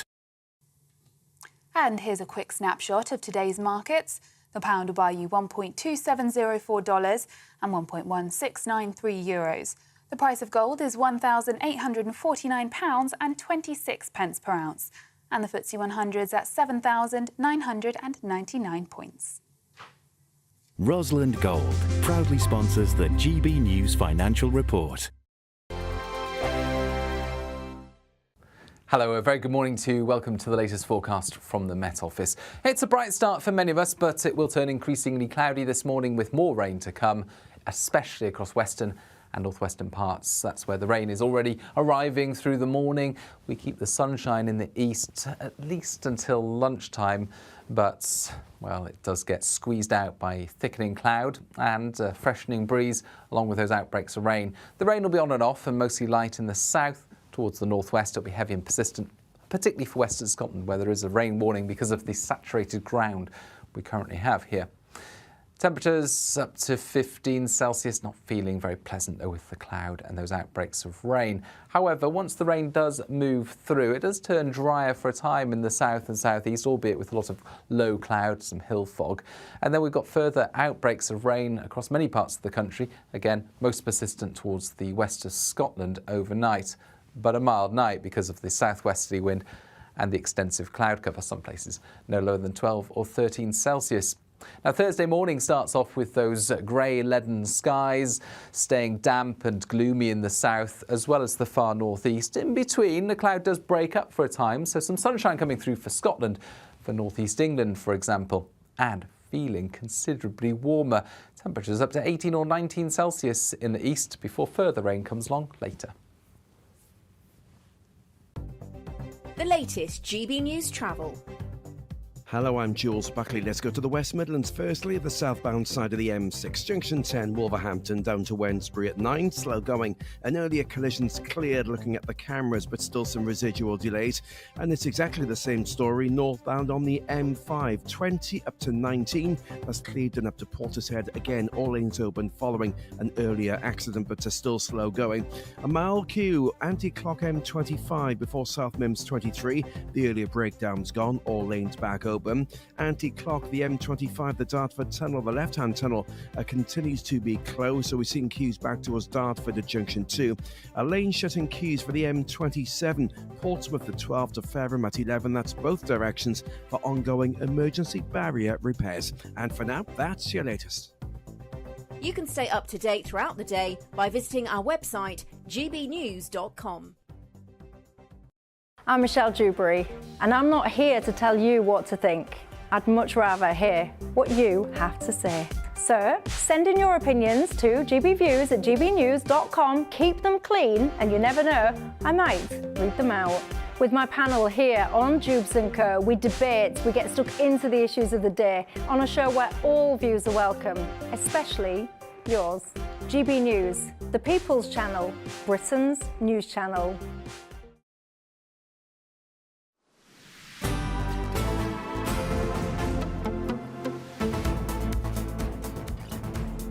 Good afternoon, Britain. It's 20 to 2. Now, British energy company Enquest will start drilling in the North Sea's biggest oil field. Plus, there's some news about Tesco. There is indeed. Shall we speak to Liam Halligan and all of this economic and business-related news? He's here with us with On the Money.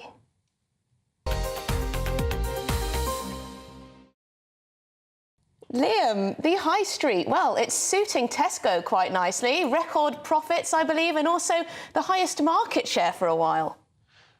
That's right. We've all been through this cost of living crisis, of course. Inflation still officially is above the Bank of England's 2% target, though there are signs of inflation easing.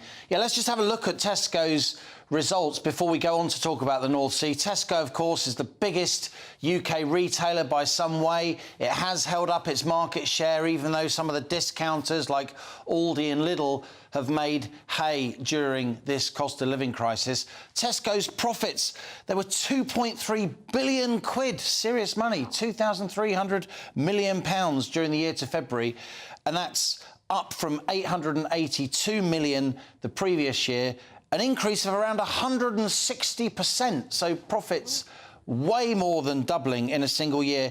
Tesco now saying that they see grocery inflation at a 2-year low. They're figures that have been corroborated also by the British Retail Consortium. They put so-called shop inflation now at just 1.3%. That's an unofficial number during March. We'll see what the official number is from the Office for National Statistics when it comes out next week. But what I would say here is that a lot of listeners and viewers will be thinking, crikey, is Tesco making big profits because prices have been unjustifiably high during the recent period?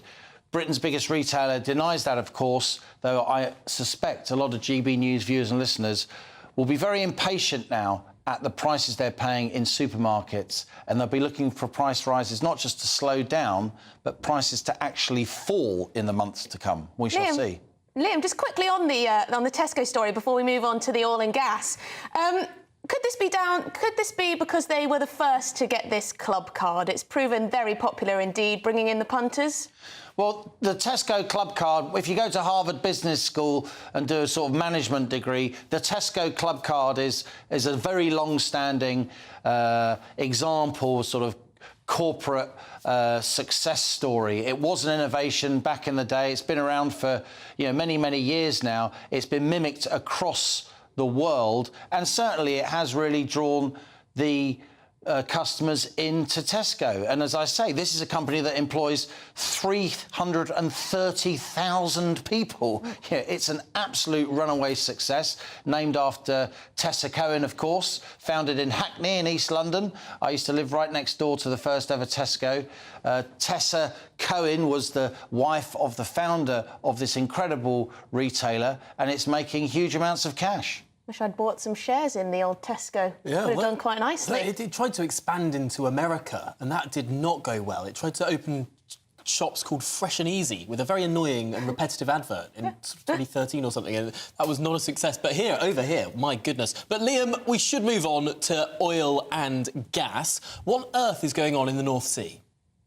This is a really interesting story, and I know both of you have been following this debate very, very closely as well. Look, the North Sea is still a very, very important source of oil and gas, not just for the UK, but indeed for Europe. Let's have a look at some of the numbers. It is quite astonishing. There are around 300 active gas and oil fields in the North Sea still, but over half are due to cease production because they just expire by 2030, so for the next 5 or 6 years or so. The North Sea, it provides 83% of the oil that we use each year and 54% of the gas. We are a net energy importer in the UK, but we're still a significant producer in our own right. And guess what? Despite everything you hear about net zero, oil and gas combined, when you include transport, account for 75% of all energy that we use. And that is not shifting much any soon. Even by 2050, according to the Climate Change Commission, the government's kind of in-house conscience on green issues, we're looking at 25 to 30% of our energy being oil and gas by 2050, when we're meant to be at net zero carbon emissions. But look, the news today is that a British company, EnQuest, has said it is going to start drilling at one of the biggest North Sea oil fields discovered in the last 20 years, despite the kind of quite hostile regulatory environment. The Tories, of course, have extended the windfall tax. Oil and gas companies in the North Sea, they used to pay 30% of their profits in tax. It's now 75%, and Labour say they want to introduce a proper windfall tax. So, what's that, 80%, 90%? But despite these headwinds, if you like, despite the fact that Labour say they're going to stop all new oil and gas drilling if and when they come to government, EnQuest are pressing ahead. This new site is 80 miles east of Shetland, which is relatively close in when it comes to the North Sea. It could provide up to 500 million barrels of oil during its lifetime. And how much is that? Well, the UK uses 1.5 million barrels in its own right every day. So it's a significantly chunky oil field. I think, finally, we are going to see both Tories and Labour easing up when it comes to the North Sea and allowing a lot more drilling of both oil and gas than they say that they currently are. Very interesting indeed, because, of course, people in the industry have been very worried about the tax regime, the regulatory regime, but they're still going. They're still going for it, taking the risk. Thank you very much indeed, Liam Halligan, our economics and business editor. No, really important issue there for Scotland as well. Interesting to note, there's been a poll out today that shows for the first time the SNP is now not the most popular party in Scotland. The Labour Party is overtaken. Maybe this will feed into that. Are you surprised at home? Coming up, we're going to be discussing one of our worst fears, pub closures, because boozers continue to battle with high energy bills, soaring interest rates and not enough customers. Need more people.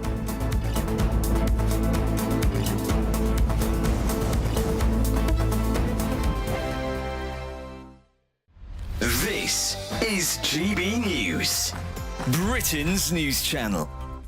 Is the brand of toothpaste super important here, or is it more about the toothbrush? Because I was told a long time ago by my dentist, electric toothbrush, Pip, that is the way to go. You're exactly right. I mean, the action of mechanically removing plaque, so using a brush, is much more effective than the brand of toothpaste itself. But in terms of the ingredient in toothpaste that we're looking for, it's something called fluoride. And fluoride is essential to help remineralize and strengthen our teeth. It's really important to use a toothpaste with fluoride. And in terms of brushing, using an electric toothbrush is just much easier. You know, you're brushing your teeth first thing in the morning, last thing at night. You're going to be a bit tired in those times. So using an electric toothbrush, you just hold it against your tooth and gum and it does all the work for you. So it's just much easier in my opinion. But you have to use your electric toothbrush properly. You're exactly right. Yeah, there is a technique of actually brushing your teeth, although it sounds really simple. With an electric toothbrush, you have to hold it against the tooth and the gum. Ideally, you want a pressure sensor in that toothbrush so you know exactly when you're pressing too hard. But if you're using a manual toothbrush, you need to move it around and small circular motions. But actually what I see is people who use manual toothbrushes, they tend to over scrub and over brush, which can actually lead to gum recession and your enamel thinning long term. Sometimes I will get up in the morning and I will have breakfast and then I'll brush my teeth. Is that wrong?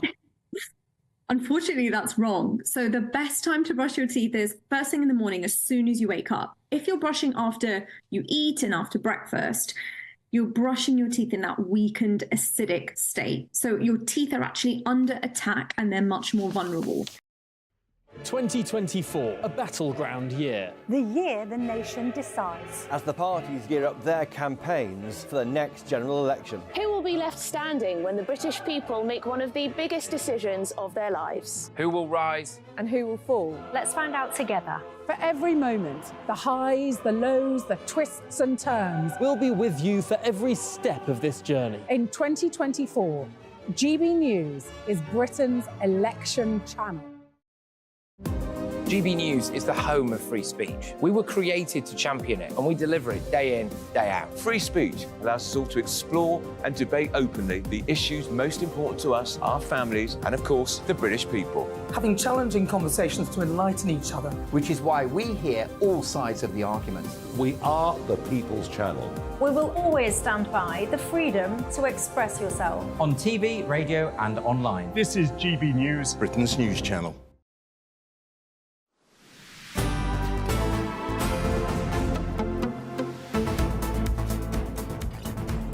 Now here's a good story for the end of an hour.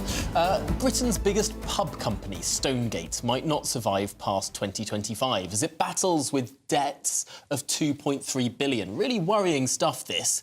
The company, which has a network of more than 4,400 pubs, including the Slug and Lettuce, says... Had a good night there.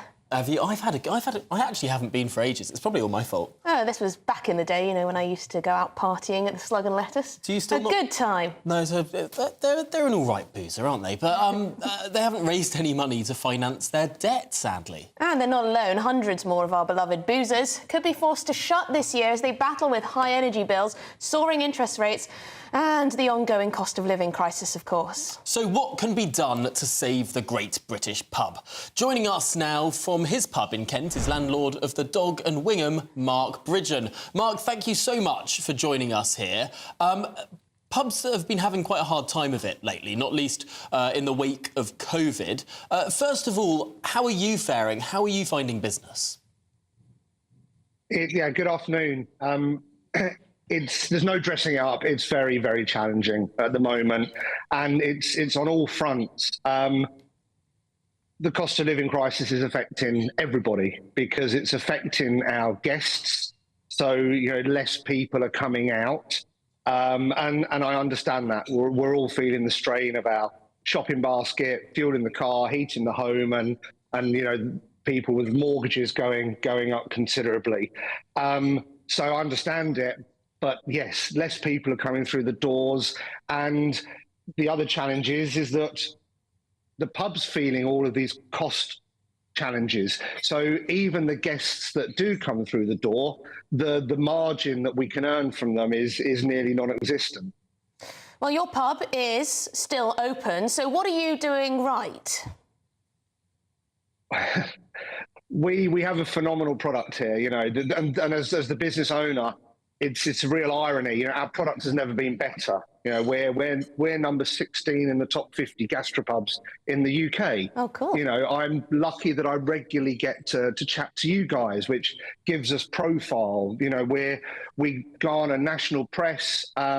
We really try and raise ourselves above the competition. But even with all of that great news, it is still a phenomenal challenge. To give you an example of the footfall pressure, January to the end of October last year, our occupancy on our rooms was around 80%. Since the 1st of November, it's around 60%. Wow. And nothing's changed in what we're doing. In fact, our product is only improving, but we know that because we talk to our guests. They are feeling the squeeze on all fronts. And when you're struggling with your bills at home, I'm guessing one of the first things that's under pressure is dining out in a beautiful gastropub. So we understand it, but having survived COVID, all the support the government gave us, we could really do, and the whole hospitality industry could really do with some help to get through this period.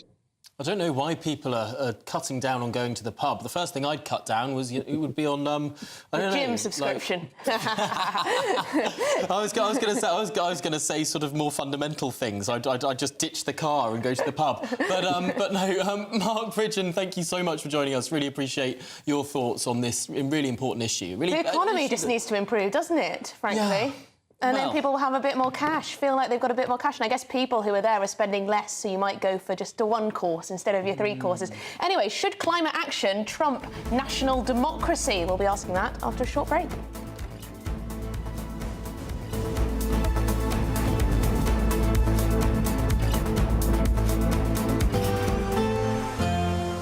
A brighter outlook with Box Solar, sponsors of weather on GB News.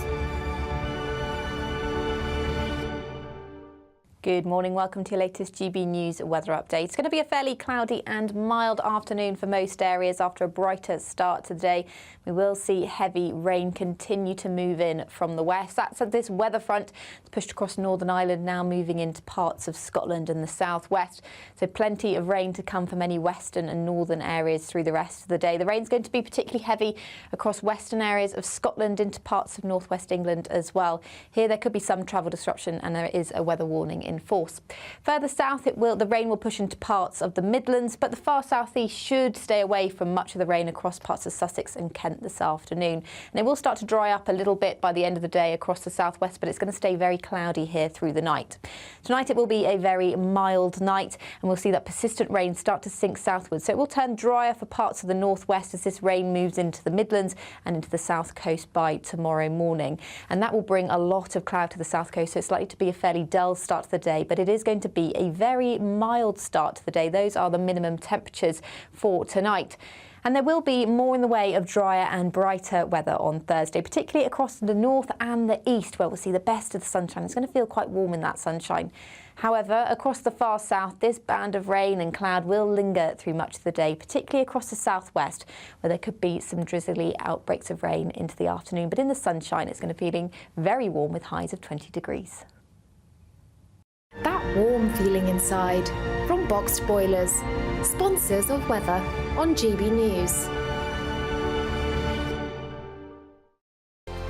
Variety Cruises have been sailing since 1942, and thanks to them, you could set sail in 2025. You have the chance to win a 7-night small boat cruise for two worth £10,000. With your flights, meals, drinks and excursions included, you can choose from any one of their 2025 Greek adventures and find your home at sea. You'll also win an incredible £10,000 in tax-free cash that you can use to make this summer spectacular. We'll also treat you to these luxury travel gifts. For another chance to win a prize worth over £20,000, text prize to 63232. Text costs £2 plus one standard network rate message. Or post your name and number to GB04 PO Box 8690 Derby DE1 9TT. UK only. Entrance must be 18 or over. Lines close at 5 p.m. on the 26th of April. Full terms and privacy notice at gbnews.com/win. Please check the closing time if listening or watching on demand.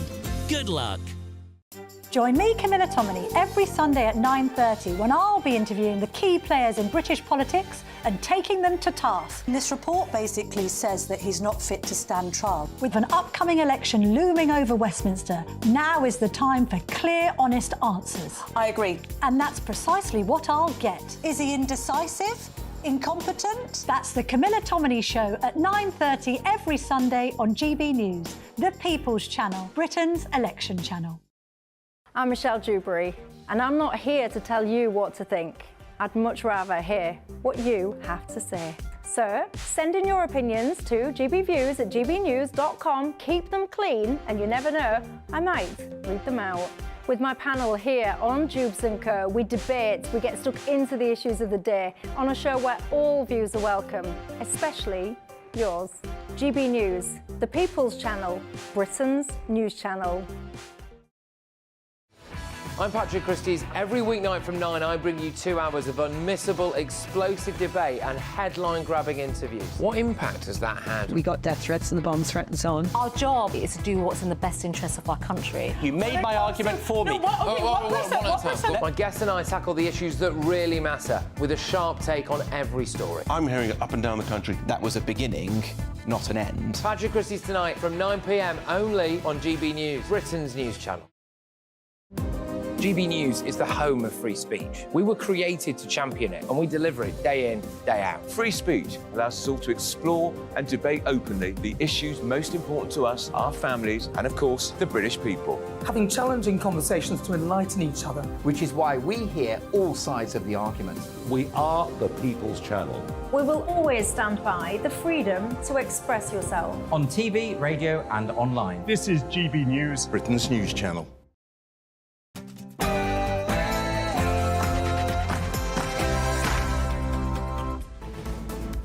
Good afternoon, Britain. It's 2 o'clock on Wednesday, the 10th of April. A landmark ruling from the ECHR, it says the Swiss government violated the human rights of 3 elderly women by not doing enough to combat climate change. It could now influence law in Britain. We'll hear from the lawyer representing the claimants. She says it's right that climate action trumps democracy. A gang of 5 Bulgarian benefit fraud cheats have raked in more than £50 million using thousands of fake ID claims. How on earth was this allowed to happen? And the government launches a retail crime crackdown. Assaulting a shop worker is to be made a separate criminal offence, and multi-million-pound facial recognition technology is to be introduced.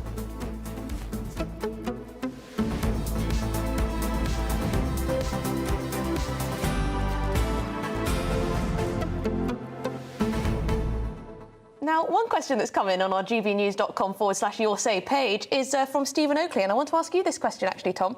He says, hi, Emily, could you tell me, has Angela Rayner been put on the missing list? I've not seen her for at least 12 days. That is completely correct. Not only has Angela Rayner not done any media interviews for the last couple of weeks, there's been something else that's happened. The Labour Party has taken down Facebook adverts that involve pictures of Angela Rayner. So it does seem that she's gone to ground as things stand. Curious, I wonder why that might be. Oh, I couldn't imagine it has anything at all to do with the questions around her tax affairs and the releasing or otherwise of her tax advice. It's funny when senior politicians just seem to disappear for a little while something's rumbling, why the smell of a scandal is ongoing. It happened to Diane Abbott in the latter days of the 2019 election campaign, where suddenly she was not put on any media. And there were question marks about whether she was still in the role of Shadow Home Secretary. Do you think sometimes they just go, time for a little time out? Time for a little time out. Sit this one out for a few days, then you'll be back. Anyone to talk about. Right as rain. Just wait for the media to forget. Yes, but let us know if you've spotted Angela Rayner out and about. gbnews.com/your say. But shall we get your headlines?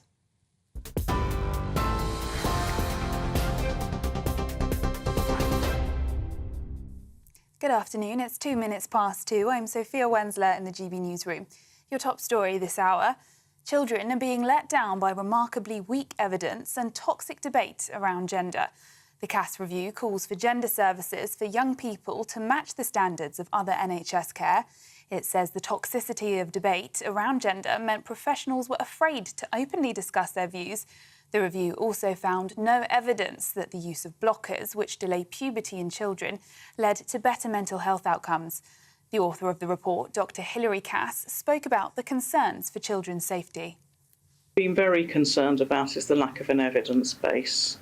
Our systematic reviews from the University of York showed that the evidence was really disappointing, and that's meant that we have to be really quite cautious about how we manage medical interventions. These young people have quite complex presentations. They've got a range of other issues that it's really important that we address. And I think one of the problems that's arisen is that people have stopped looking at them in a holistic way. Meanwhile, Parliamentary Under-Secretary for Justice, Laura Farris, says it's a problem countries across the world have been grappling with. There has been a 20-fold, something like a 15 or 20-fold increase in the number of children being referred to this service in the last 10 or 15 years, and that's happened in many countries, many other countries. It's a problem everybody's been grappling with. We're the government that asked Hilary Cass to conduct that review. This is a detailed, empirical, scientific review that should inform the way that policy is developed, and it shouldn't be a matter of trends or feelings or social cachet on how this very sensitive issue is developed. In other news, assaulting a shop worker will be made a separate criminal offence in a government U-turn in response to a surge of retail crime. It's after a report found violent and abusive incidents against shop workers rose by 50% in 2022 to 2023. The government had previously said it didn't think changing the law was required.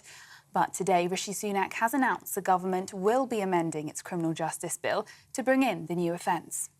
Our track record in clamping down on crime is actually very positive. Crime has halved since 2010, it's down since the start of this Parliament, and last year we outlined new plans to tackle antisocial behaviour and fraud, which are already working.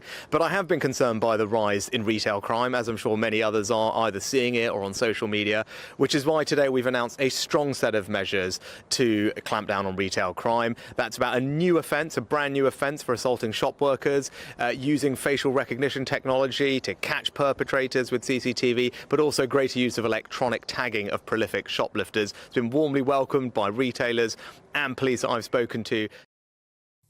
Prime Minister Rishi Sunak speaking there. Now, 5 members of a Bulgarian organised crime group have been convicted of falsely claiming over £50 million in universal credit in the UK's biggest ever benefit fraud. Over a 4.5-year period, the gang made thousands of false claims for universal credit using either real people or hijacked identities. The investigation identified 3 benefit factories in London where repeated false claims for benefits were supported by forged documents. If the claims were rejected, the fraudsters would try again and again until they were granted. The defendants will appear for sentencing in May. A father has been jailed for life with a minimum term of 22 years for murdering his baby son. 4-week-old Ollie Davis was pronounced dead after being found lifeless in his cot in October 2017, having sustained a catalogue of serious injuries, including multiple broken bones. His father, Michael Davis, was found guilty at Leicester Crown Court last month of murder and 2 counts of causing grievous bodily harm. Ollie's mother, Kaylee Diver, was jailed for 7 years for causing or allowing the death of a child and serious physical injury. Mr Justice Cotter said the murder of Ollie involved a devastating fatal spinal injury inflicted up to 8 days before death. Tech giant Apple has been accused of anti-Semitism after displaying the Palestinian flag instead of the Israeli flag when typing in the capital, Jerusalem. Some users with devices running on the latest software for the iPhone have noticed the prompt in their predictive text function. However, not every user sees it. And for the latest stories, sign up to GB News Alerts by scanning the QR code on your screen or go to gbnews.com/alerts. Now it's back to Tom and Emily.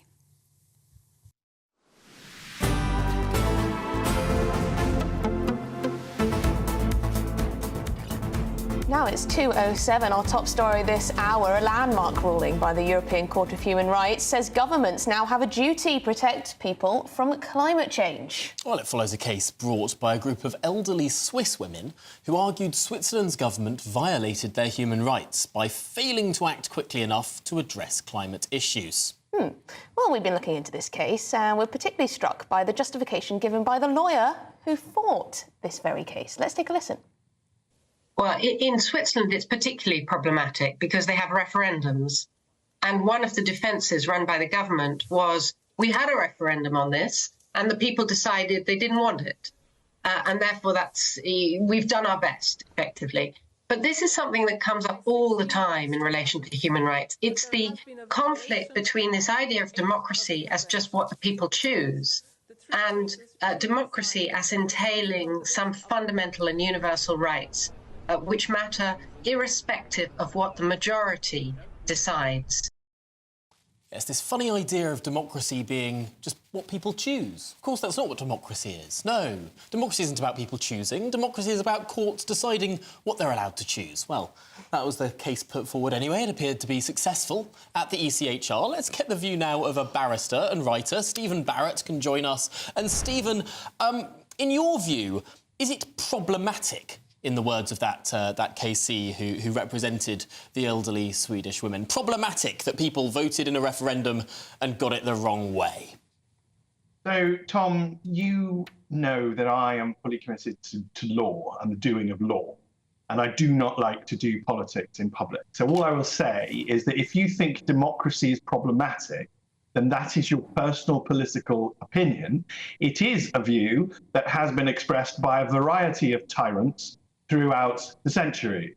But it is not our current system. Our current constitutional system does not think democracy is problematic. And what I think has happened here, and I want you to know this, is there's a phrase, the mask has slipped. Well, this mask has not slipped. It has been utterly torn away.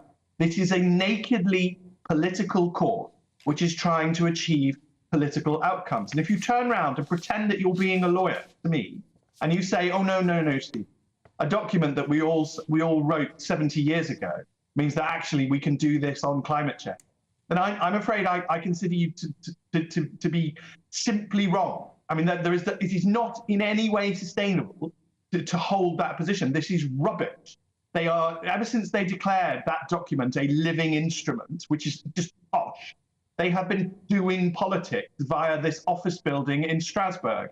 And that is all that this is. This is a purely political action. It's an abomination if you believe in democracy, because it has overturned an act of direct democracy, the Swiss referendum. But this is not law, and they should not be allowed to wear the veneer of law while they are practicing politics. They should have no additional respectability beyond any other politician, and this is their political opinions.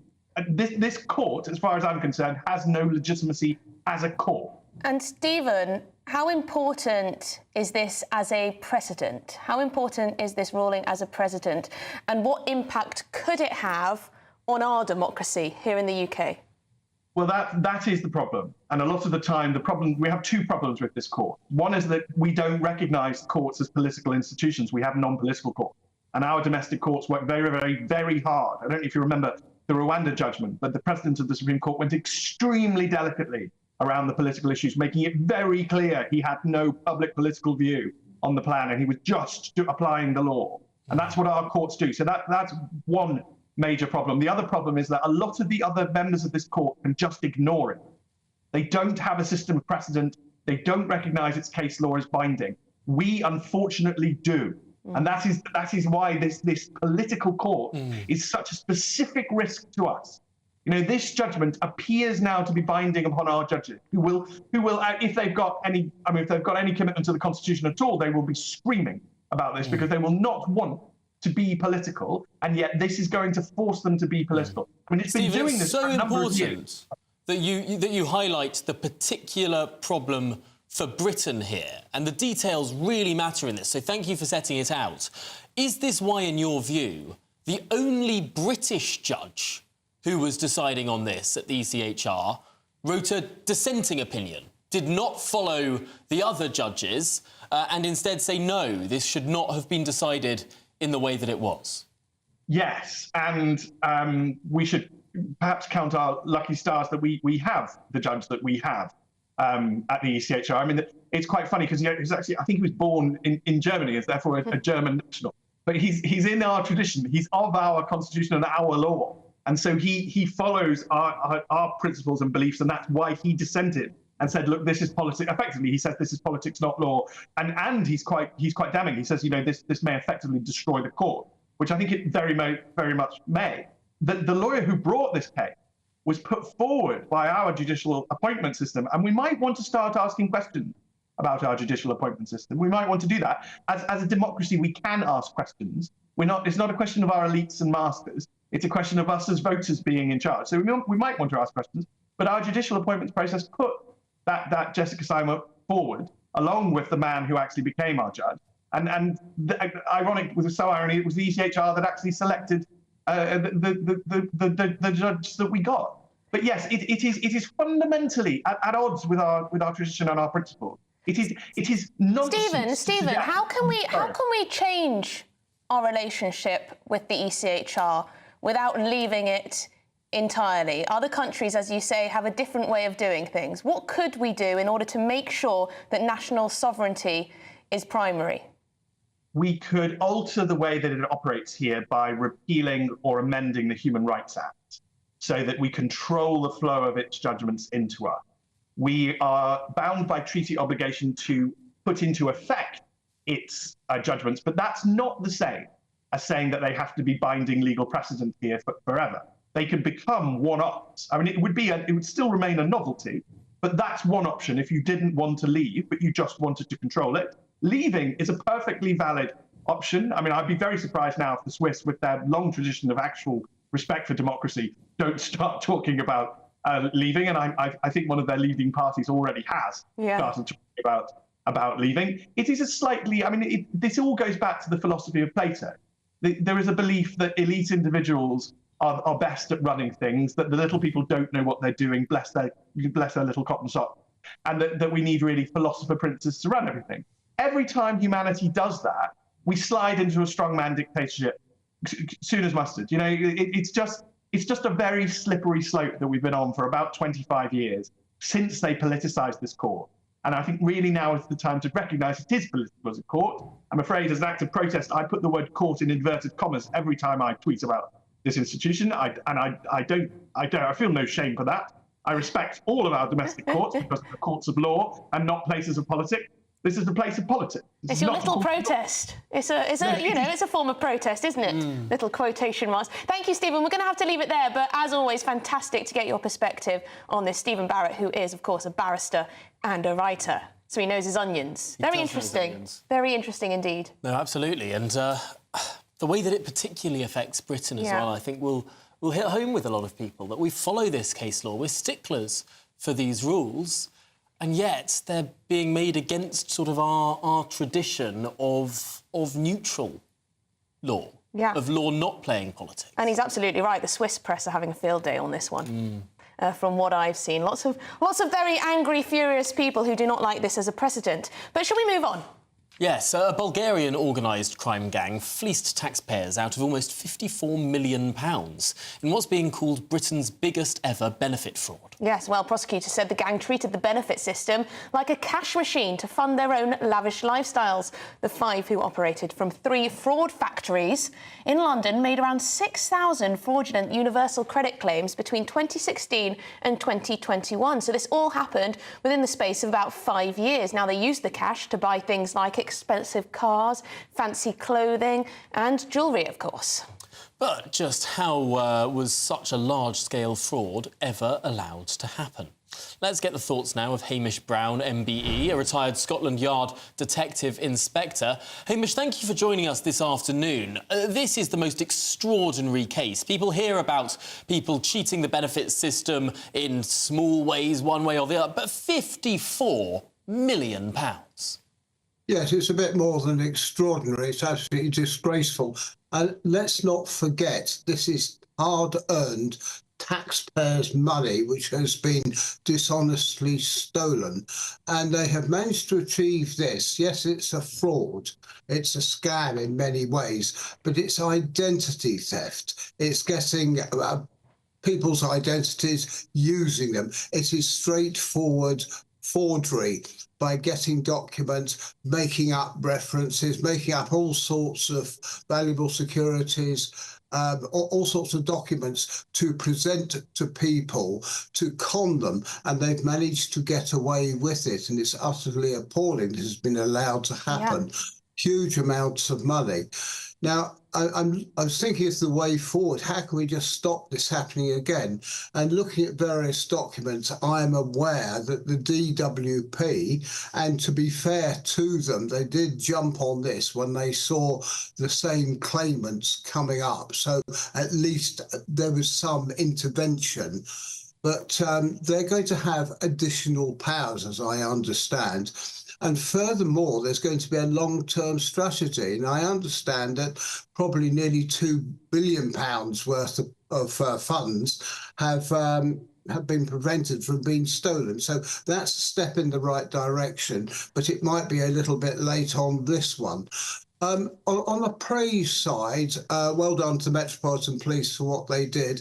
And indeed, the Crown Prosecution Service, who often get a bit of slack from time to time, they actually got some of the suspects, now convicts, back from Bulgaria. So well done. And there's going to be another arm to this, you know, and this is going to go on, and this is the asset confiscation. Ill-gotten gains will be seized by the police, put before the court, and one would assume they will be confiscated, and at least we can claw some of the money back. I mean, Hamish, by the sounds of it, reading the description of these people, these criminals, this was quite the operation. Huge. So £750,000 in banknotes was found stuffed in suitcases at one of their homes. They discovered hundreds of claim packs containing forged and false documents, more than 900 digital devices, so presumably burner phones, different laptops and accessories used to do all this fraud. I mean, it's quite extraordinary. They were running this like a big proper business, weren't they? They were running it like a business, but at the end of the day, this is organised crime, and you just wonder how many other people are doing this. And of course, it doesn't just confine itself to the United Kingdom. It's ever decreasing world in many ways. So this is a worldwide organisation, and it is absolutely essential there's cooperation between different police forces and indeed different law enforcement agencies around the world.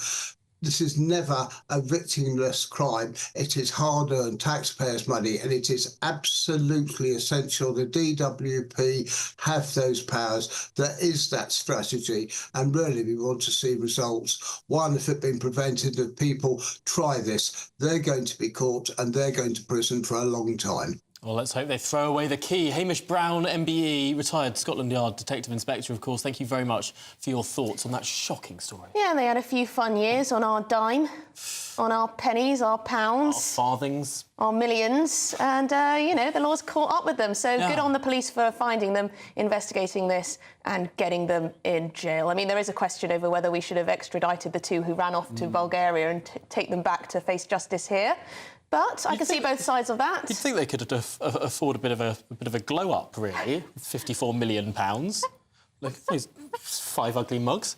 Right, well... Tom, you can't possibly call criminals ugly. Oh, am I not allowed to do that? I'm so sorry. I'm so sorry. No doubt we'll have the complaints coming in. Don't go anywhere, because up next we'll discuss how assaulting shop workers is to be made a standalone criminal offence following pressure from campaigners. That next.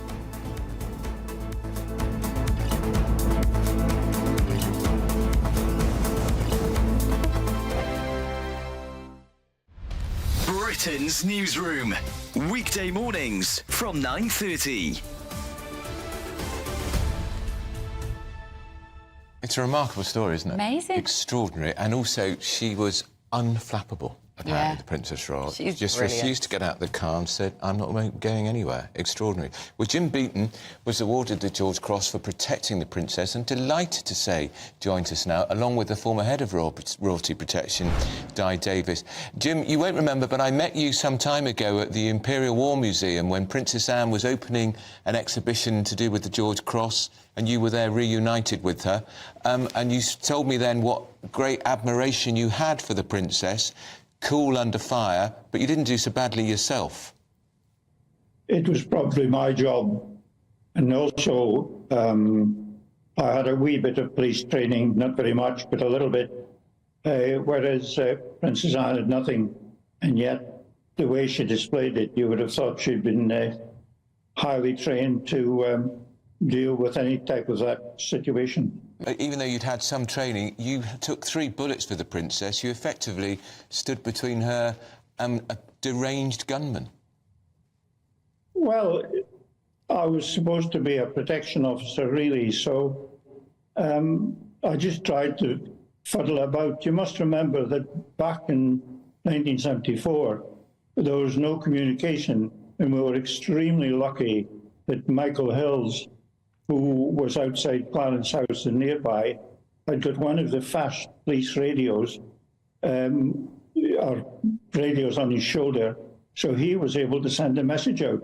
Otherwise, we would have just been relying on the good old public to phone in and say there was something happening. Yeah. So times have changed drastically.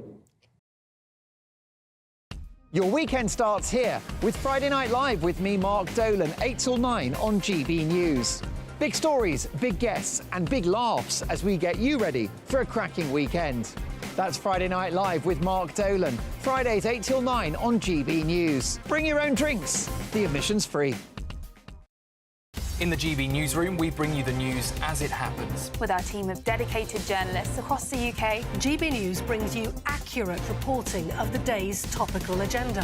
When the news breaks, wherever and whenever it's happening, we'll be there. This is GB News, the People's Channel, Britain's news channel.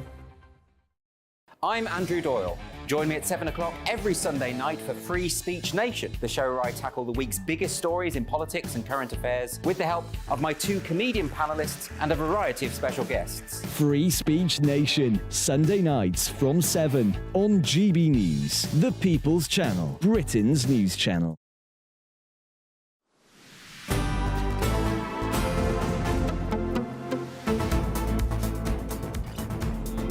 Good afternoon, Britain. It's 25 minutes past 2, and we promised we'd get to them. You have been writing in with your thoughts on a lot of things that we have discussed. Brian has written in on the ECHR judgment, saying, how many examples of nonsensical judgments do we need before our government realised the majority of British people would prefer our government to govern us instead of unelected, maybe mainly foreign judges? Yes, I wonder if it is a majority. It's certainly a majority of potential Conservative voters, although there aren't that many anymore. But I've seen the polling on this, and most people don't have a strong view on it. Perhaps because there haven't been many cases that are quite so prominent. as this one. And also, people see things happen, don't they? And they don't realise that it's because of the ECHR or because of a particular ruling or a precedent set by the European Court. We were talking about pubs too. Nigel says, we support our local butcher and fishmonger. The quality is first class and the prices are reasonable. You get good service because they want you to come back. Yes, that's true. You do get very nice personalised service when you go to a local shop like that. And Paula agrees. She says, I try my best to support the local business, but feel not enough people do. Would love to see everyone coming together to save the great British pubs. And Anton says, oh dear, Anton says, Wetherspoons, Slug and Lettuce and similar places are not pubs. They are restaurants with a public bar. There are very few proper pubs left. Wetherspoons is a proper pub. Take that back, Anton. I will not stand for that. Wetherspoons is a proper pub. They sell a fry-up. You can get a coffee. You can get a coffee, but they are an institution and a cheap pint. So there you go. And a very cheap pint. The best prices that you can often find in major cities. But and Alan says our benefit system is an absolute joke. The criminals should do time and then be deported. Yes, I must agree with you there, Alan. Not a benefit to our society. That's your say. Remember, gbnews.com/yoursay to get involved in the conversation. But now to royal news, as the Princess of Wales has been revealed as the most popular royal, according to a YouGov survey. But what about the rest of the royal family? Let's speak to our GB News royal correspondent, Cameron Walker. Princess Catherine coming out on top. Yeah, she certainly is, Tom, up 6 points from the start of the year. Of course, since then, she's had abdominal surgery in hospital. She is still undergoing treatment for cancer as well. And I think there's been a huge outpouring of love and support for the Princess of Wales since she publicly disclosed that information to us. But of course, we've got a long list of members of the royal family on that list. Prince William is not far behind his wife, a net favourability rating of 73%. Princess Anne, only 13% of the British population dislike her or have an unfavourable opinion of her. She's number 3 on the list of most popular members of the royal family. She's also the hardest working if you go by the number of engagements she has. Guess who's at the bottom, you two? Oh, guess who's at the bottom? Prince Andrew. Correct, yes. 6% of the British public have a favourable rating for Prince Andrew. Of course, ever since the infamous Newsnight interview in 2019, which is now a film on Netflix, which was released last week, he has been pretty unpopular with the British public. And then only just above him is Prince Harry and Meghan, as perhaps you would also expect. They are very unpopular members of the royal family with the British public, but not so much amongst young people. Not so much among young people. That's very interesting indeed. Well, thank you, Cameron. Really great to speak to you, our royal correspondent, who are the as 6% who have a favourable opinion of Prince Andrew? That's the question. Well, people say, you know, he was the late Queen's favourite son. Can I give you some other statistics that are similar? 4% of UKIP voters voted Remain. 5% of Obama voters claimed that President Obama was the Antichrist. That's people voting for him thinking he's the Antichrist. And 4% of Americans believe that lizard men are running the earth. Now, I'm not sure what the relevance is of that either, if you're wondering, but it's nice to know some little facts. The relevance is that in just about every poll, between 4 and 6% are the weird answers. Yeah. It's the nonsense. It's known by some people as the lizard man constant, because that's the percentage of people who say they believe lizards are running the world. And you don't know in polls, are people joking? Aren't they? Are people just a bit loopy? Are they not? Are people just sort of doing a middle finger up to the polling company and say, I'm not going to play your game? But you always get that sort of noise on the weird questions, about 5 or 6%. Yes, well, coming up, we were talking about Angela Rayner and where she was. And we think we might have found her. I think we might have found her. We'll be showing you where she is. Quite interesting. Yes, not the best performance, perhaps, or appearance, I should say. It's a really interesting appearance. It's just happened. We're going to bring it to you after your headlines.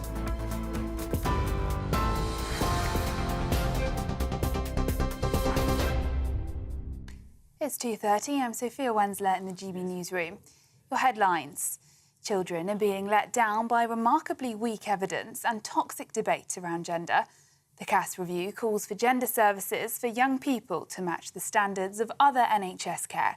It says the toxicity of debate around gender meant professionals were afraid to openly discuss their views.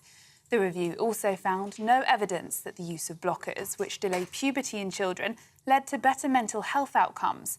The author of the report, Dr. Hilary Cass, spoke about the concerns for children's safety. Been very concerned about is the lack of an evidence base.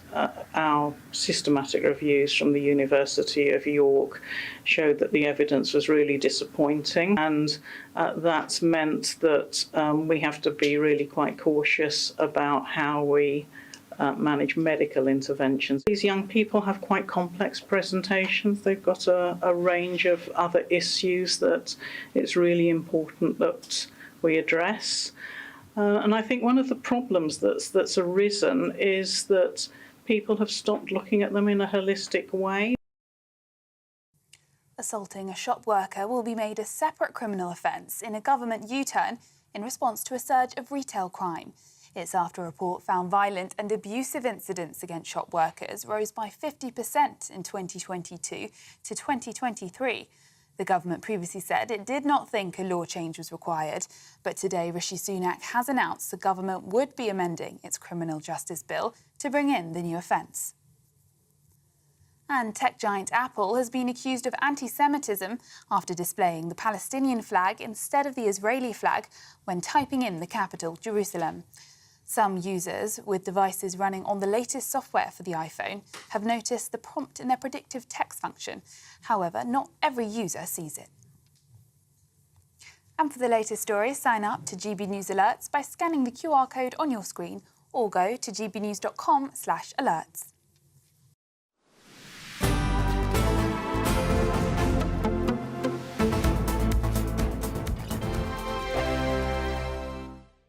Good morning, welcome to your latest GB News weather update. It's going to be a fairly cloudy and mild afternoon for most areas after a brighter start to the day. We will see heavy rain continue to move in from the west. That's this weather front that's pushed across Northern Ireland, now moving into parts of Scotland and the southwest. So plenty of rain to come for many western and northern areas through the rest of the day. The rain's going to be particularly heavy across western areas of Scotland into parts of northwest England as well. Here there could be some travel disruption and there is a weather warning in force.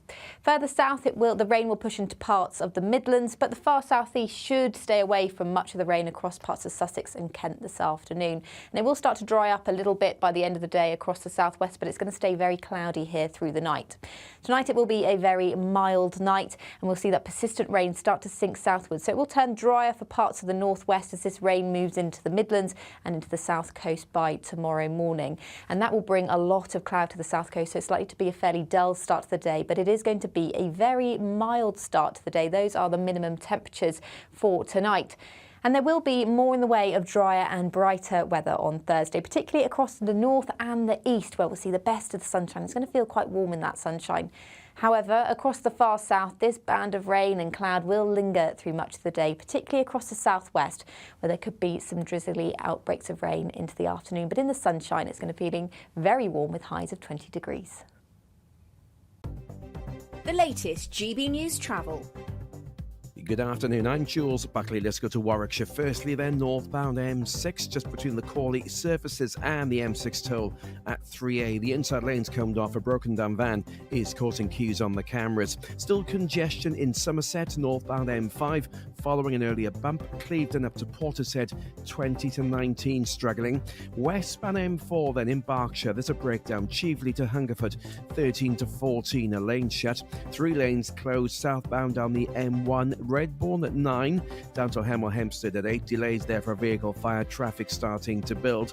And the southbound side of the M3 from the M25 at Junction 2, heading down towards Lightwater and Backshot Junction 3. Now a lane shut there, 2 miles after the M25, slow going. There's a breakdown. And that's your latest. You can stay up to date throughout the day by visiting our website, gbnews.com. Are the newspapers getting you down? My wife didn't divorce me that month. Struggling to separate the wheat from the chaff? I know that it's a bit of a circus at the best of times. Well, don't worry. Headliners has got you covered. We'll take the burden of reading the day's news, and if we get depressed, who cares? It's an occupational hazard, frankly. That's Headliners on GB News from 11 p.m. till midnight, and the following morning, 5 till 6 a.m. on GB News, the comedy channel. Nah, just kidding. Britain's news channel.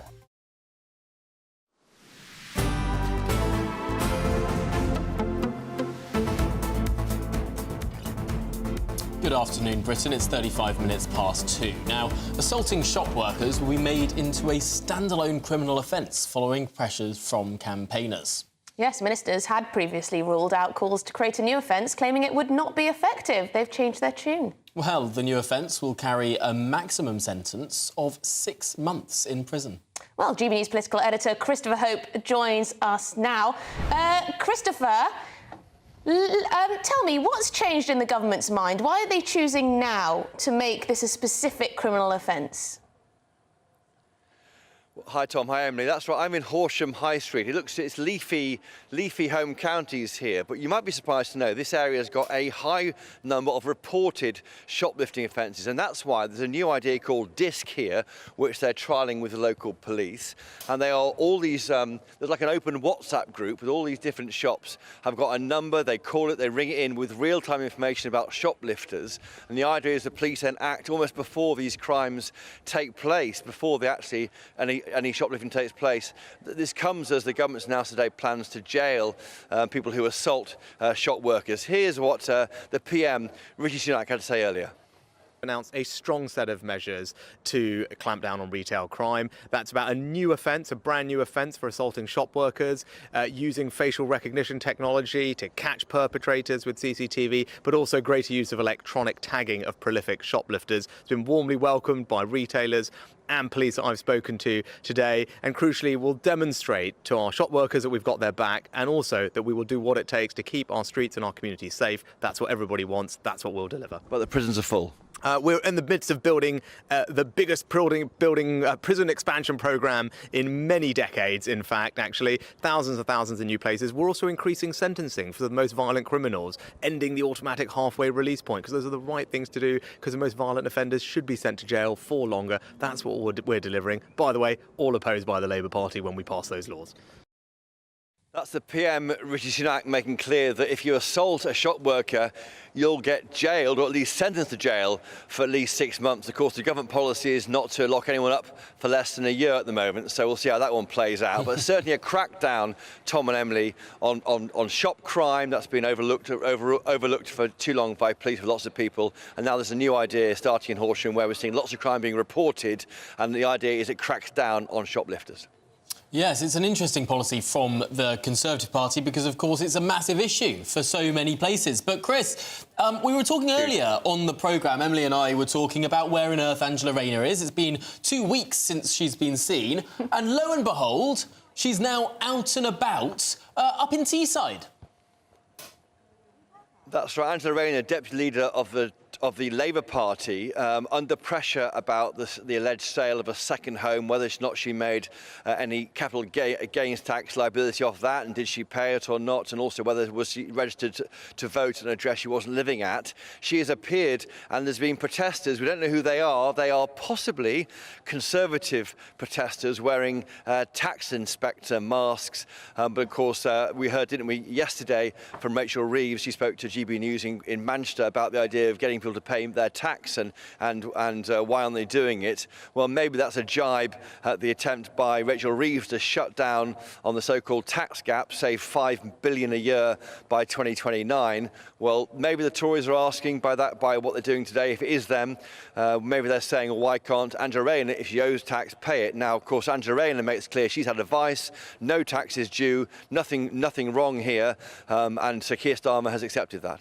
Yes, they've two of those protesters, we were just showing a picture.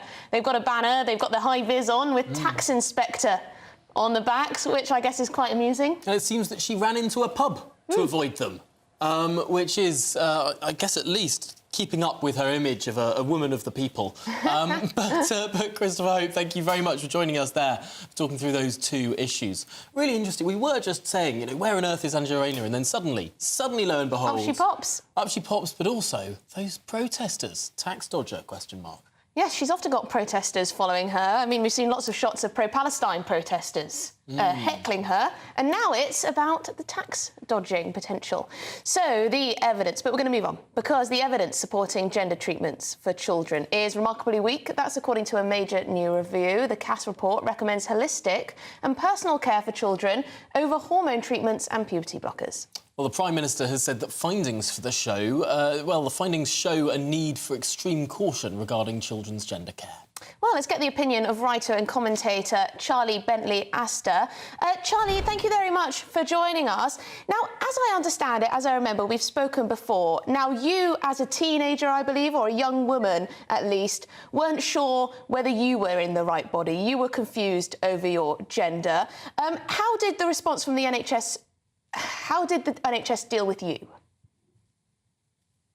So I never made it to the Tavistock clinic, thank God. I was with ordinary mental health care, first CAMS as a teenager, and then ordinary adult care as a young adult. And therapists were overwhelmed in trying to affirm the ideas I had about myself. And so when I came to them and said, oh, do you know, I don't know that I feel sexual attraction towards people. And they're like, oh, well, you know, of course, that's very normal, et cetera, rather than saying, and why do you think that? And when I said, well, I don't know that I feel like a woman. In fact, I feel like I'm a boy and I'm a boy trapped in a woman's body. And, oh, yes, of course, why do you think that? You know, and it was, they just never interrogated why I felt the way that I did, particularly not addressing my underlying comorbidities, including ADHD and autism. So they affirmed you, is that what you're saying? So they didn't take a holistic approach, they affirmed your feeling of gender dysphoria or gender questioning and sort of supported you on the way to going down that route. Is that what you're saying? So I wasn't funneled that way by my particular therapists that I saw.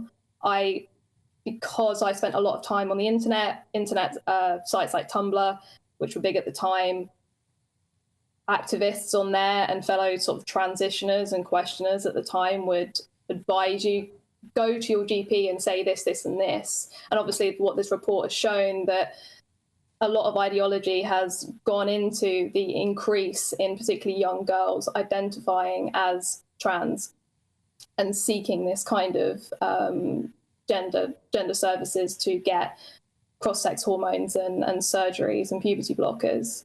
And so the issue I had with my therapist is that they just simply didn't question what I was saying. And so the fact that a therapist never contradicted me meant that it only affirmed in my mind that, yes, so that must be the case, that I am a boy trapped in a girl's body, and therefore I should, you know, try and coerce my way into getting these things done, because that's what will make me better, or at least that's what activists convinced me of.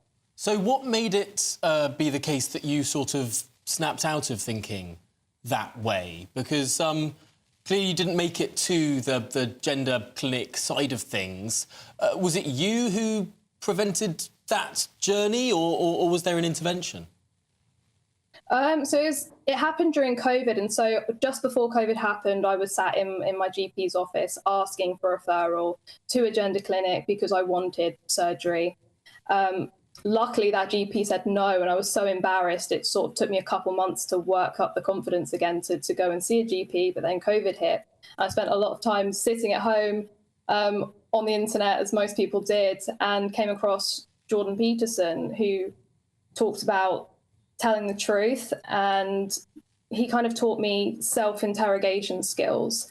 And by doing that, I admitted to the small sense of doubt that I had, and it was only small, but I admitted to myself that I didn't know that transition would in fact make me feel better. It would just sort of push down the road my problems. And so through listening to him, decided I was going to go and get a proper therapist. I got my autism diagnosis after that and addressed the underlying issues.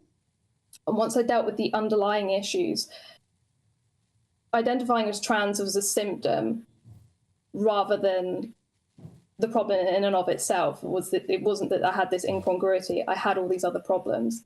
And so once I addressed those problems, the desire to transition and even the belief that I was a man just because I have male characteristics in my temperament and my personality doesn't make me male. And so through that sort of under interrogating all these misconceptions that I had, the gender dysphoria distress went away.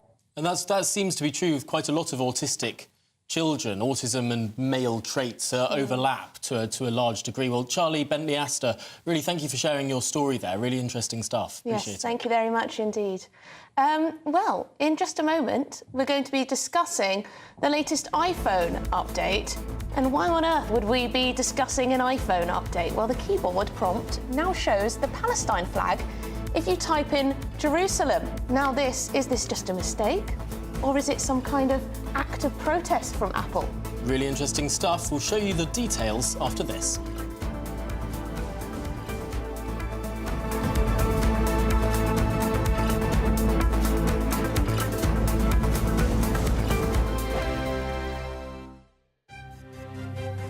GB News Breakfast. Every day from 6 a.m.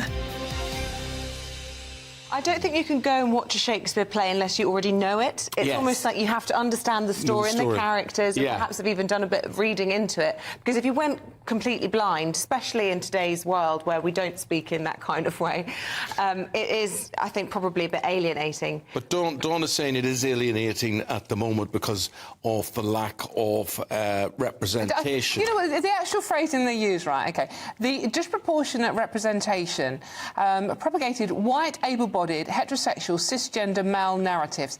I'm sure there's people sitting in a room going, what's the most ridiculous thing we can come up with today? Yes. But are really just chuck all these words at it, cisgender, and it's just insane. Of course, Shakespeare was what it was back in the day, and that's why it's mostly blokes and they're mostly white. And lots of speculation that he was actually gay, isn't there? Because he never really saw Anne Hathaway very often and stayed away a lot of the time. I don't know, maybe he was a big He might have gay been icon. transgender for all I know. I mean, I don't... Biggins, I'm looking at you. No, I think you're right. I mean, you know, I think that goes for the profession too. I mean, I do think I mean, I remember seeing Macbeth in London with Judi Dench and Ian McKellen, and it was one of the most exciting evenings ever. And it was a cold night at the Donmar Theatre, outside and inside, and that gave it atmosphere. There are certain things that you go along and see something else, and you think, I'll walk out in the interval. Yeah. Macbeth is a sexy play, though. Let's talk about, there's so many. Can I live to be 100? Oh, this is depressing. I think it is depressing. I like to stay here now. I don't want to live to 100. don't say I'm that. right behind you. I don't even want to. My father died at 63. That'll be me gone this year. Every Sunday from 11. Join Michael Portillo. There'll be topical discussion, looking at the week before and the week to come. So kick back and relax at 11 a.m. on Sundays on GB News with me, Michael Portillo. GB News, the People's Channel, Britain's news channel. I'm Andrew Doyle. Join me at 7 o'clock every Sunday night for Free Speech Nation, the show where I tackle the week's biggest stories in politics and current affairs with the help of my two comedian panellists and a variety of special guests. Free Speech Nation, Sunday nights from 7 on GB News, the People's Channel, Britain's news channel. Your weekend starts here with Friday Night Live with me, Mark Dolan, 8 till 9 on GB News. Big stories, big guests and big laughs as we get you ready for a cracking weekend. That's Friday Night Live with Mark Dolan. Fridays 8 till 9 on GB News. Bring your own drinks. The admission's free.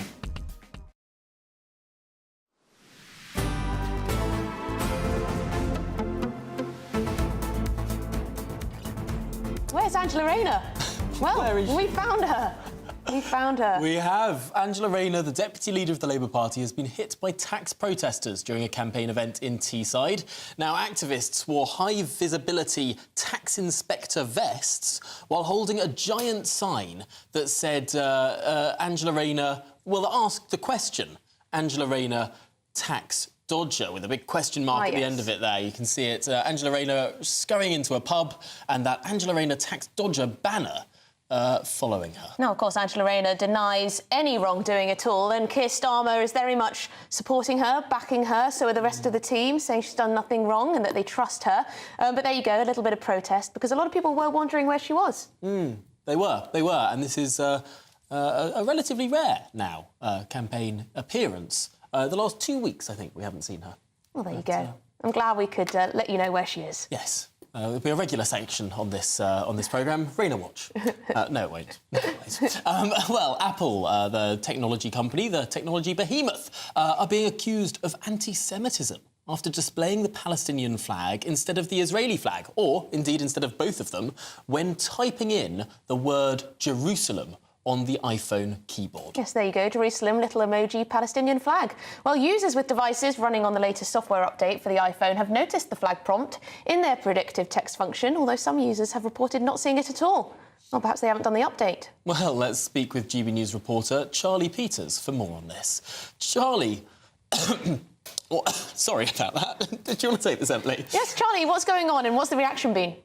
So I think most of the controversy of this was actually sparked by broadcaster Rachel Riley pointing out that she had noticed the predictive emoji appearing when she was typing in the Israeli capital, Jerusalem. Jerusalem is also claimed as the capital of the Palestinian state movement, their statehood movement. Neither claim is widely recognised, and it is, of course, fraught with controversy because, of course, in 2017, then President of the United States, Donald Trump, moved the US Embassy from Tel Aviv to Jerusalem. Our former Prime Minister, Liz Truss, reportedly also asked the Foreign Office to consider the same move in 2022, though our embassy remains in Tel Aviv.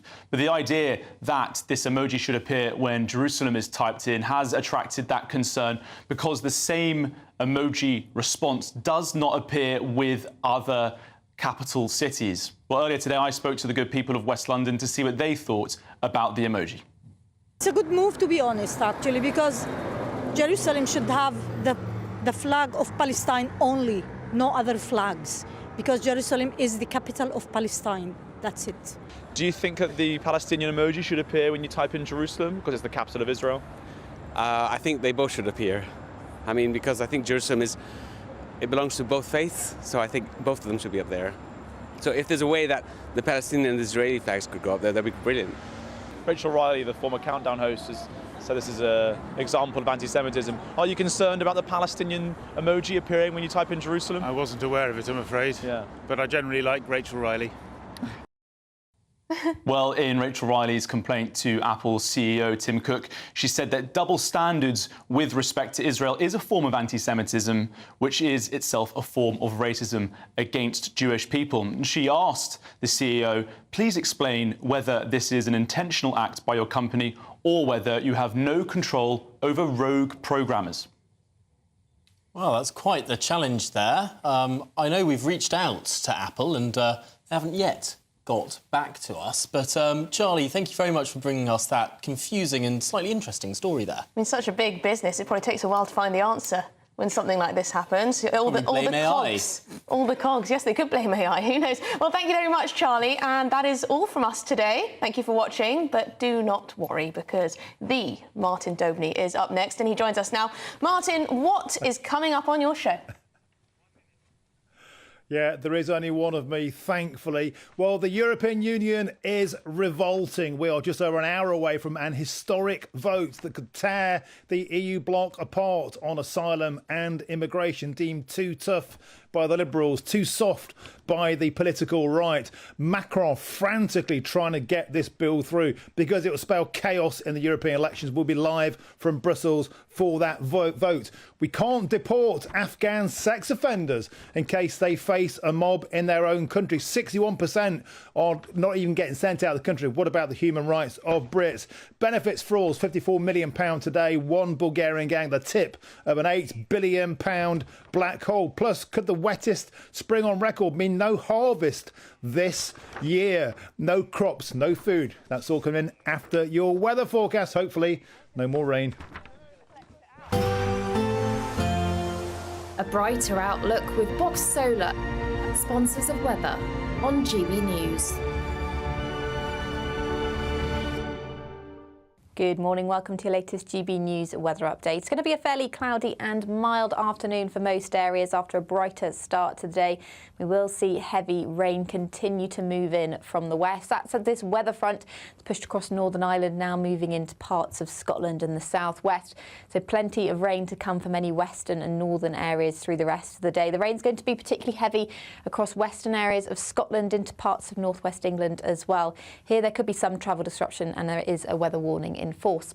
Further south, the rain will push into parts of the Midlands, but the far southeast should stay away from much of the rain across parts of Sussex and Kent this afternoon. And it will start to dry up a little bit by the end of the day across the southwest, but it's going to stay very cloudy here through the night. Tonight it will be a very mild night, and we'll see that persistent rain start to sink southwards. So it will turn drier for parts of the northwest as this rain moves into the Midlands and into the south coast by tomorrow morning. And that will bring a lot of cloud to the south coast, so it's likely to be a fairly dull start to the day, but it is going to be a very mild start to the day. Those are the minimum temperatures for tonight. And there will be more in the way of drier and brighter weather on Thursday, particularly across the north and the east, where we'll see the best of the sunshine. It's going to feel quite warm in that sunshine.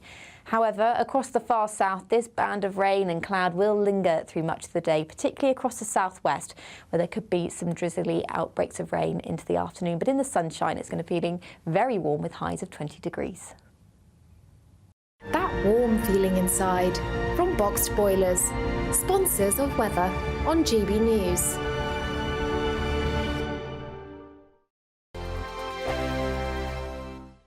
This is your chance to win our biggest prize of the year so far. First, there's a totally tax-free £10,000 in cash for you to spend this summer. Then, we want to send you on a bespoke 7-night small boat cruise for two worth £10,000. Thanks to Variety Cruises, you'll be able to choose from any of their 2025 Greek adventures and discover Greece like never before. And with flights, meals, drinks and excursions included, all you have to do is relax. We'll also give you these terrific travel treats. For another chance to win a prize worth over £20,000, text prize to 63232. Text costs £2 plus one standard network rate message. Or post your name and number to GB04 PO Box 8690 Derby DE1 9TT. UK only. Entrance must be 18 or over. Lines close at 5 p.m. on the 26th of April. Full terms and privacy notice at gbnews.com/win. Please check the closing time if listening or watching on demand. Good luck. This is GB News, Britain's news channel. Can the Church of England not spend their money as they wish? The Church of England can do amazing things for this country and for the world, and I'm not sure why it's chosen to focus on this specific issue. You know, one of the causes that I've always thought the Church was very good at were things called almshouses, which were basically houses that would be built on church estates for the needy. Not only did they want to spend £100 million on this fund, that they wanted to spend £1 billion on reparations as well. But why not spend 100 million or £1 billion on a new generation of almshouses, as opposed to just helping one group of people, black British people? Why not just help all people in need? Alex? Well, I just don't understand what the Church of England is trying to do. It's on its deathbed. Congregations have reduced. I mean, deathbed is maybe a little bit... Well, look, if we look over 20 years, it's dramatically lower than it used to be. And a lot of criticism from actual Christians come from the values that the Church of England are now propagating. And Justin Welby has a lot to answer for, because, you know, not only are we seeing in the news there's mass conversion of illegal immigrants to a gay mass system in the UK, but now we're seeing them spending money... And as Albie actually pointed out correctly, in a way that doesn't really benefit broader society, it benefits a very small group of people. So I just don't know where it's going to end. This committee has also said £1 million's not enough. It's 100 million, sorry. Church commissioners are now hoping for a target of £1 billion. I mean, it's woke nonsense, isn't it? You could make the argument that this is charity. Justin Welby's job is to be a virtue signaller, is it not? Should charity discriminate? I mean, that's what he's saying. We're only going to give this to people from a specific skin colour or background. I don't think that's very Christian of them.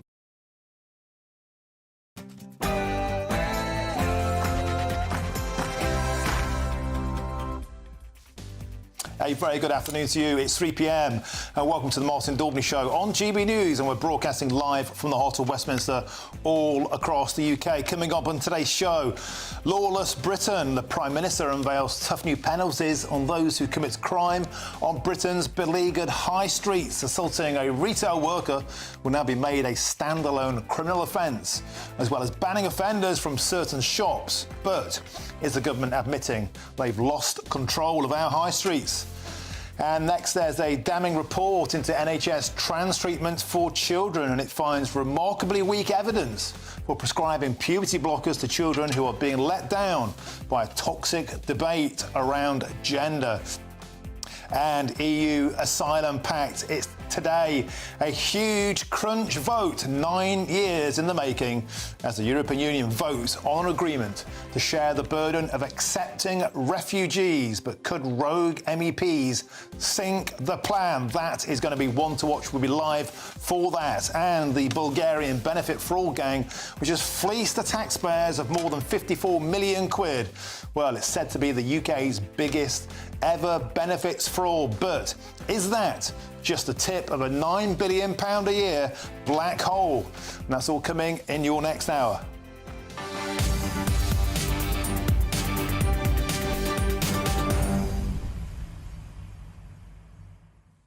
Welcome to the show. It's always a pleasure to have your company. We're just about an hour away now from an historic vote in the European Union. It's bedlam in Brussels. It's basically this.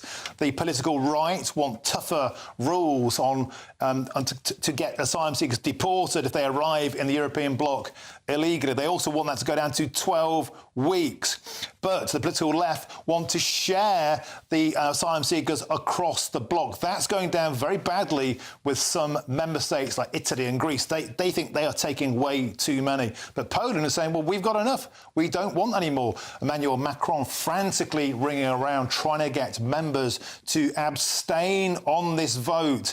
This is going to be a huge moment, because if this doesn't get through, it will allow MEPs standing in the European elections in June to say the EU does not care about immigration. It could tear the entire bloc apart, and we'll be live from Brussels for this historic crunch vote, and we'll be speaking to political commentators from France and Italy. Get in touch on that. Would you like to see the back of Brussels, the collapse of the EU?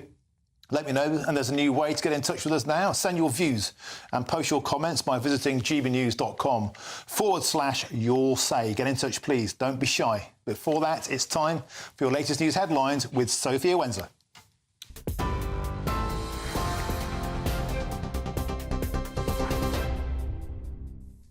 Thanks, Martin. Good afternoon. It's 3 minutes past 3. I'm Sophia Wensler in the GB Newsroom. Your top story this hour. The pillars of gender medicine are built on shaky foundations and a lack of evidence on the impacts of puberty blockers and hormone treatments. The CAS review says children are being let down by remarkably weak evidence and calls for gender services for young people to match the standards of other NHS care. It says the toxicity of the debate around gender meant professionals were afraid to openly discuss their views. Prime Minister Rishi Sunak says children's well-being is the government's priority.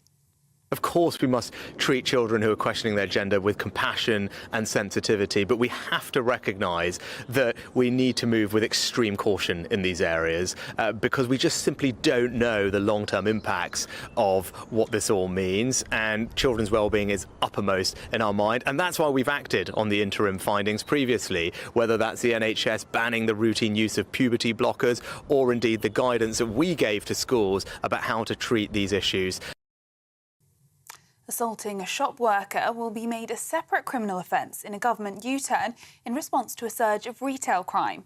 It's after a report found violent and abusive incidents against shop workers rose by 50% in 2022 to 2023. The government previously said it did not think a law change was required. Shadow Home Secretary Yvette Cooper says, unlike the Conservatives, Labour are taking the steps to improve Britain's high streets. Well, the Conservatives have finally done a U-turn and agreed to Labour's plan for a new offence of assault against shop workers. But we've been calling for stronger action against violence on shop workers for 10 years now, and they have resisted at every stage. Even now, it's still a pale imitation of our plans because they're not putting the neighbourhood police back on the streets to actually help take the action and do the work that we need. Labour's plan would be 13,000 more neighbourhood police and PCSOs in our town centres, high streets and neighbourhoods across the country. In other news, 5 members of a Bulgarian organised crime group have been convicted of falsely claiming over £50 million in universal credit in the UK's biggest ever benefit fraud. Over a 4.5-year period, the gang made thousands of false claims for universal credit using either real people or hijacked identities. The investigation identified 3 benefit factories in London where repeated false claims for benefits were supported by forged documents. If the claims were rejected, the fraudsters would try again and again until they were granted. The defendants will appear for sentencing in May. A father has been jailed for life with a minimum term of 22 years for murdering his baby son. 4-week-old Ollie Davis was pronounced dead after being found lifeless in his cot in October 2017, having sustained a number of serious injuries, including multiple broken bones. His 29-year-old father, Michael Davis, was found guilty at Leicester Crown Court of murder and 2 counts of causing grievous bodily harm. Ollie's mother, Kaylee Driver, was also jailed for 7 years. Tech giant Apple has been accused of anti-Semitism after displaying the Palestinian flag instead of the Israeli flag when typing in the capital, Jerusalem. Some users with devices running on the latest software for the iPhone have noticed the prompt in their predictive text function. However, not every user sees it. And a runaway racehorse found itself in a railway station in Sydney in Australia. Alarmed passengers leapt out of the way as the horse trotted along the platform, but when a train arrived, the driver kept the door shut to keep the joyrider out of the carriages. Luckily, the cavalry soon arrived and the racehorse was taken home to its stable and will soon be back on the right track. And for the latest stories, sign up to GB News Alerts by scanning the QR code on your screen or go to gbnews.com/alerts. Now it's back to Martin.